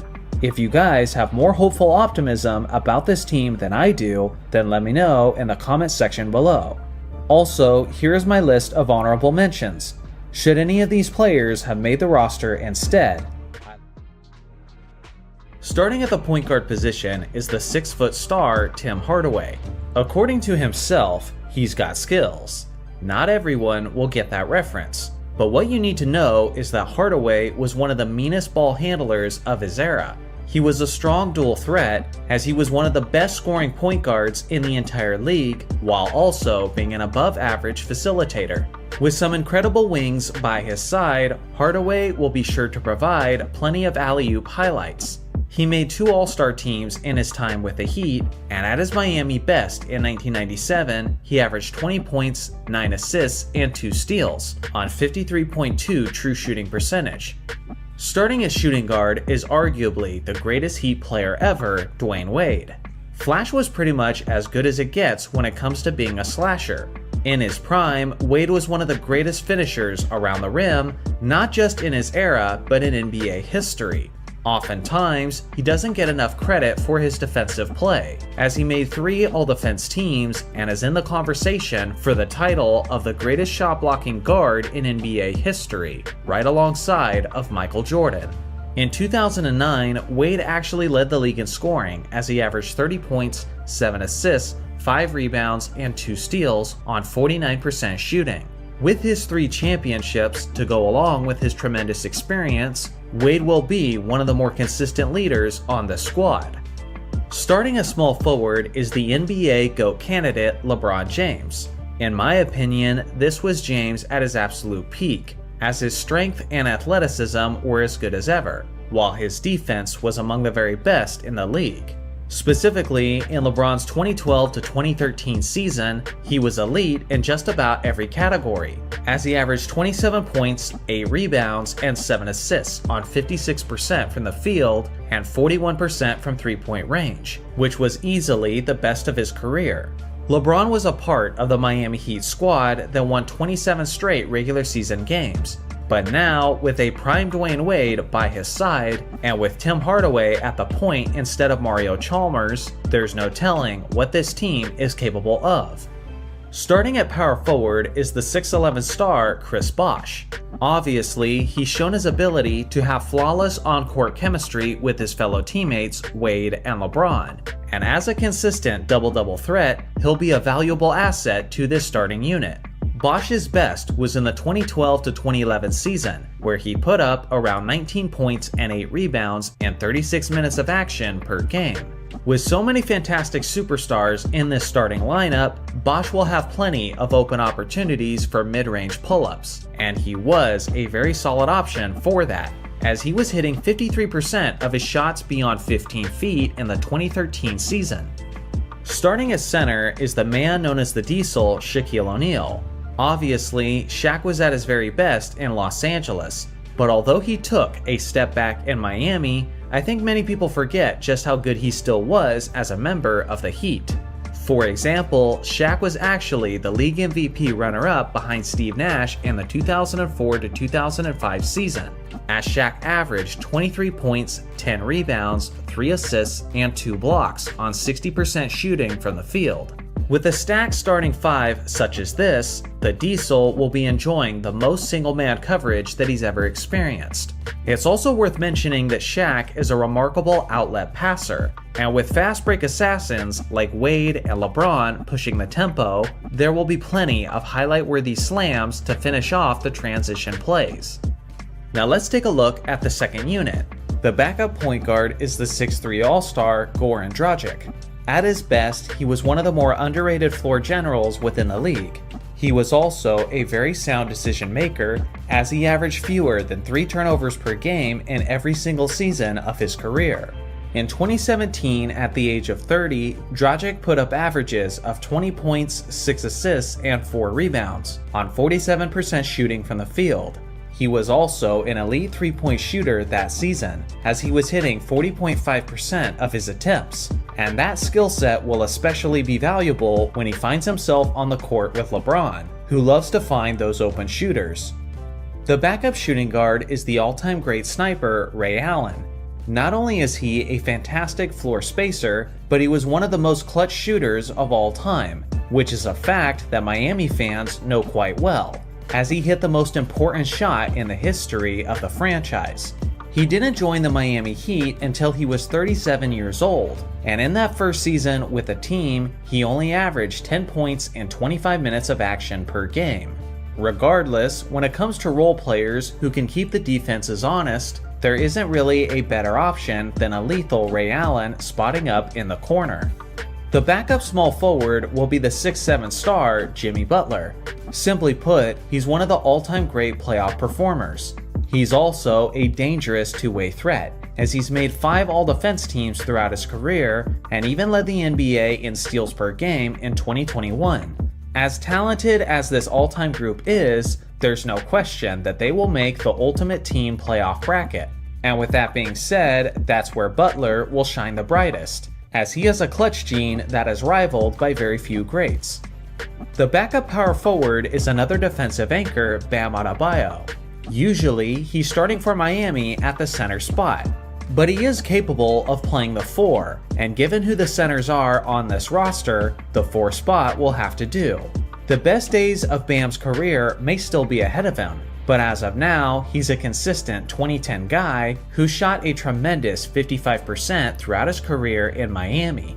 Occasionally, he'll also make a great substitution for Shaquille O'Neal in late game situations, seeing how Bam is actually a pretty decent free throw shooter, which will make the hack-a-Shaq strategy ineffective for opposing teams. The backup center is simply one of the greatest rim protectors of all time, Alonzo Mourning. Zoe was an intimidating two-way player who could score, rebound, and block shots with the best of them. He was a 5-time All-Star during his Miami years, and he actually led the league in blocks per game twice, getting as high as 3.9 in 1999. Alonzo was the league's Defensive Player of the Year twice, and his defense was a major help towards their NBA championship in 2006. Relieving Shaq off the bench is something he did quite often during those years, and in this case, he'll be doing more of the same, as Adebayo and Mourning are some pretty elite subs for the painted area. Now onto the 3 rotation players. The first is the sharpshooting small forward, Glenn Rice. This 6'8" All-Star was one of the best scorers of his era, especially from the perimeter. At his Miami best in 1995, Rice averaged 22 points and 5 rebounds on 47% shooting and 41% from three-point range. He's yet another perfect teammate to share the floor with LeBron, as Rice's preferred style is to spot up on the perimeter in catch-and-shoot situations. The second rotation player is the 6'10" small forward, Lamar Odom. He only played 1 full season in Miami, but it was a solid one as he participated in 80 regular season games and averaged 17 points, 10 rebounds, and 4 assists on 43% shooting. With his tremendous length and with his quality ball handling, Odom makes for quite the versatile substitution, who will certainly be a major spark off the bench whenever he's called upon. The last rotation spot and the final spot on this roster goes to the 7-foot center, Hassan Whiteside. His decline has been steep and quick in recent years, but some may already be forgetting just how impactful he was at his best. For example, in the 2016 to 2017 season, Whiteside averaged 17 points, a league-leading 14 rebounds, and 2 blocks, on 56% shooting from the field. Between Shaq, Bam Adebayo, Alonzo Mourning, and Hassan Whiteside, there will never be a time where opposing teams will have uncontested layups, as this is now likely the deepest shot-blocking squad in this Ultimate Team series so far. So here's a final look at the complete roster of this Ultimate Heat team. Not gonna lie, this roster looks absolutely terrifying on paper. Just imagine the 2013 Miami Heat, but instead of Mario Chalmers and Udonis Haslem alongside of the Big 3 Heat, it's instead an elite Tim Hardaway and an MVP candidate Shaquille O'Neal. Like I said before, the defense of this group is insane, not just on the interior, but on the perimeter as well. How many Ultimate teams in the East could beat this Miami Heat squad? Let me know below. Also, here's my list of honorable mentions. Should any of these players have made the roster instead? Starting at the point guard position is the league's all-time leader in both assists and steals, John Stockton. He may not be the most flashy point guard, but what you can't argue against is Stockton's sound decision making, resulting in the Jazz making the playoffs every single season in his NBA career. Of the 6 highest assists per game seasons in NBA history, John Stockton has 5 of them. Especially in the 1989-90 season, he was a monster statistically, as he averaged 17 points, 14.5 assists, and nearly 3 steals, on remarkable efficiency splits. Beyond that, he was an elite defensive player, as he made 5 all-defense teams and won 2 steals titles. Starting as shooting guard is the 1970s star who was way ahead of his time, Pistol Pete Maravich. This guy was a capable perimeter assassin who scored a large portion of his points from three-point distance before the three-point line even existed. With Stockton and Maravich in the starting lineup, the ball movement on this starting unit will be beautiful, as every open player will be found the instant they've created the space. At Pistol's best in 1977, he averaged a league-leading 31 points, 5 rebounds, and 5 assists on 43% shooting from the field. Starting at small forward is the fundamentally sound scorer Adrian Dantley. Although Dantley is probably most known for his time in Detroit, without question, the prime of his career was in Utah. He was a mid-range nightmare for opposing defenses, as he was incredibly crafty at getting to his spots. Over a 4-year stretch from 1981 to 1984, Dantley averaged north of 30 points per game, 6 rebounds, and 4 assists, while hitting an insane 56.4% of his shots, which is incredible efficiency for an elite center. But for a small forward who leads the league in scoring, that's completely unheard of. Starting at power forward is the mailman Karl Malone. For a while, he was the model of scoring consistency at the 4 spot. Not only was he one of the strongest players of league history, but he also had a smooth mid-range jump shot in his arsenal. The pick and roll between him and Stockton was the bread and butter of the Jazz in the 1990s, and it will continue to be a force on this ultimate team. Malone was also an underrated defensive player who made 4 all-defense teams in his career. He wasn't much of a shot blocker, but he was an absolute wall in the low post, refusing to give offensive players quality spots on the floor. Starting at the center position is the 7'4" monster Mark Eaton. Mark is quite possibly the most underappreciated defensive player of all time, as he was a terrorizing rim protector for the ages. In his career, he made 5 all-defense teams, he won 4 blocks titles, and was the Defensive Player of the Year twice. His peak was in the 1984 to 1985 season, where he averaged nearly 10 points, 11 rebounds, and an absolutely stupid 5.6 blocks, which is easily the highest single-season average in NBA history. If the best ability is availability, well then Mark had that too, as he only missed a total of 9 regular season games in his first 10 seasons. Now onto the second unit. The backup point guard is the former superstar Deron Williams. For a while, this guy was legitimately in the conversation for the title of the best point guard in the NBA. He was a dynamic scorer who had elite court vision, and that combination made him a dangerous dual threat that every defense had to respect. In 2010, he averaged roughly 19 points, 10 assists, and 4 rebounds, on 47% shooting from the field. The backup shooting guard is the young athlete Donovan Mitchell. This 6'3" guard will be a massive surge of offense off the bench, as he has a more aggressive tendency to look to score for himself. In 2022, he put up numbers of 26 points per game, 5 assists, and 4 rebounds, on 45% shooting from the field. The backup small forward is the 6'9" weapon Andrei Kirilenko. AK-47 was known for his remarkable on-ball defense, and with his fantastic length, he'll continue to frustrate opposing superstars when he subbed in to the contest. He was one of the greatest shot-blocking forwards of all time, as he led the entire league in 2005 with 3.3 per game. He made 3 all-defense teams in his career, and that quality will be extremely valuable to this all-time team that's mostly made up of offensively minded perimeter players. The backup power forward is the 6'9" all-star Carlos Boozer. After he turned 30 years old, his decline was sharp and quick, which I think has resulted in many people forgetting just how good he was in his prime. For example, in 2007, he averaged 21 points, about 12 rebounds, and 3 assists, on a stellar 56% shooting from the field. As the substitution for Malone, he'll ensure that defenses will never be able to relax in the low post. The backup center is the 6'11" all-defender Rudy Gobert. Simply put, he's been one of the greatest rim protectors of recent history, as he won the Defensive Player of the Year 3 times, and even led the league in blocks per game in 2017.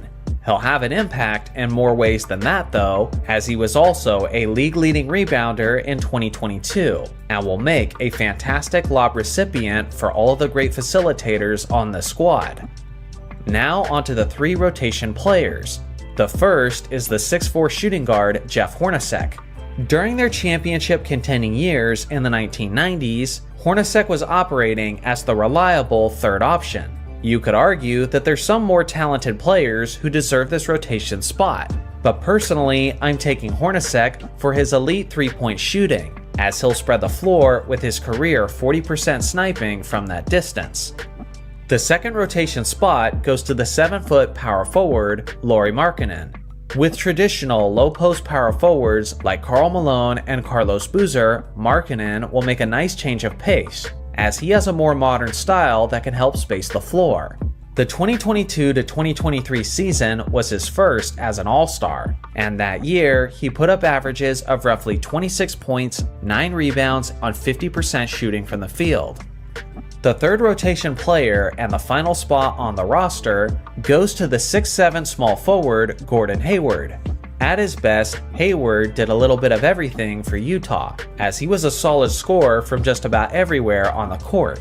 He was an NBA All-Star in 2017, and that season he averaged 22 points, 5 rebounds, and 3 assists on 47% shooting and 40% from 3-point range.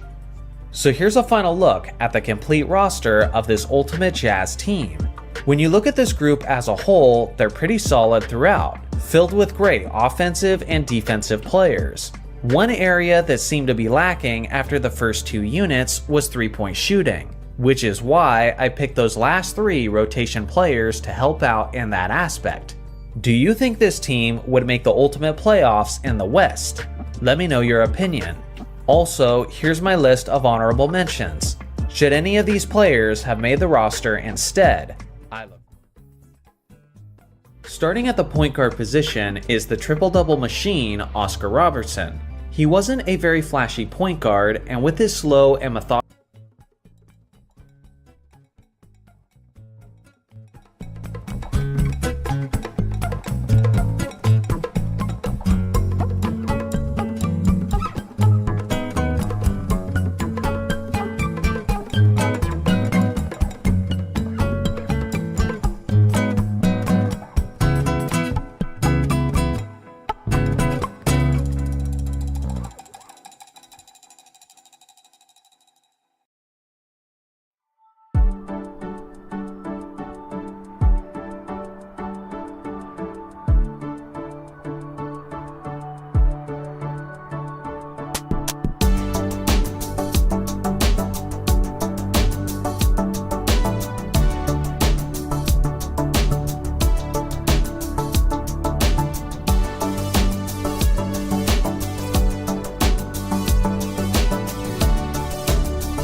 James.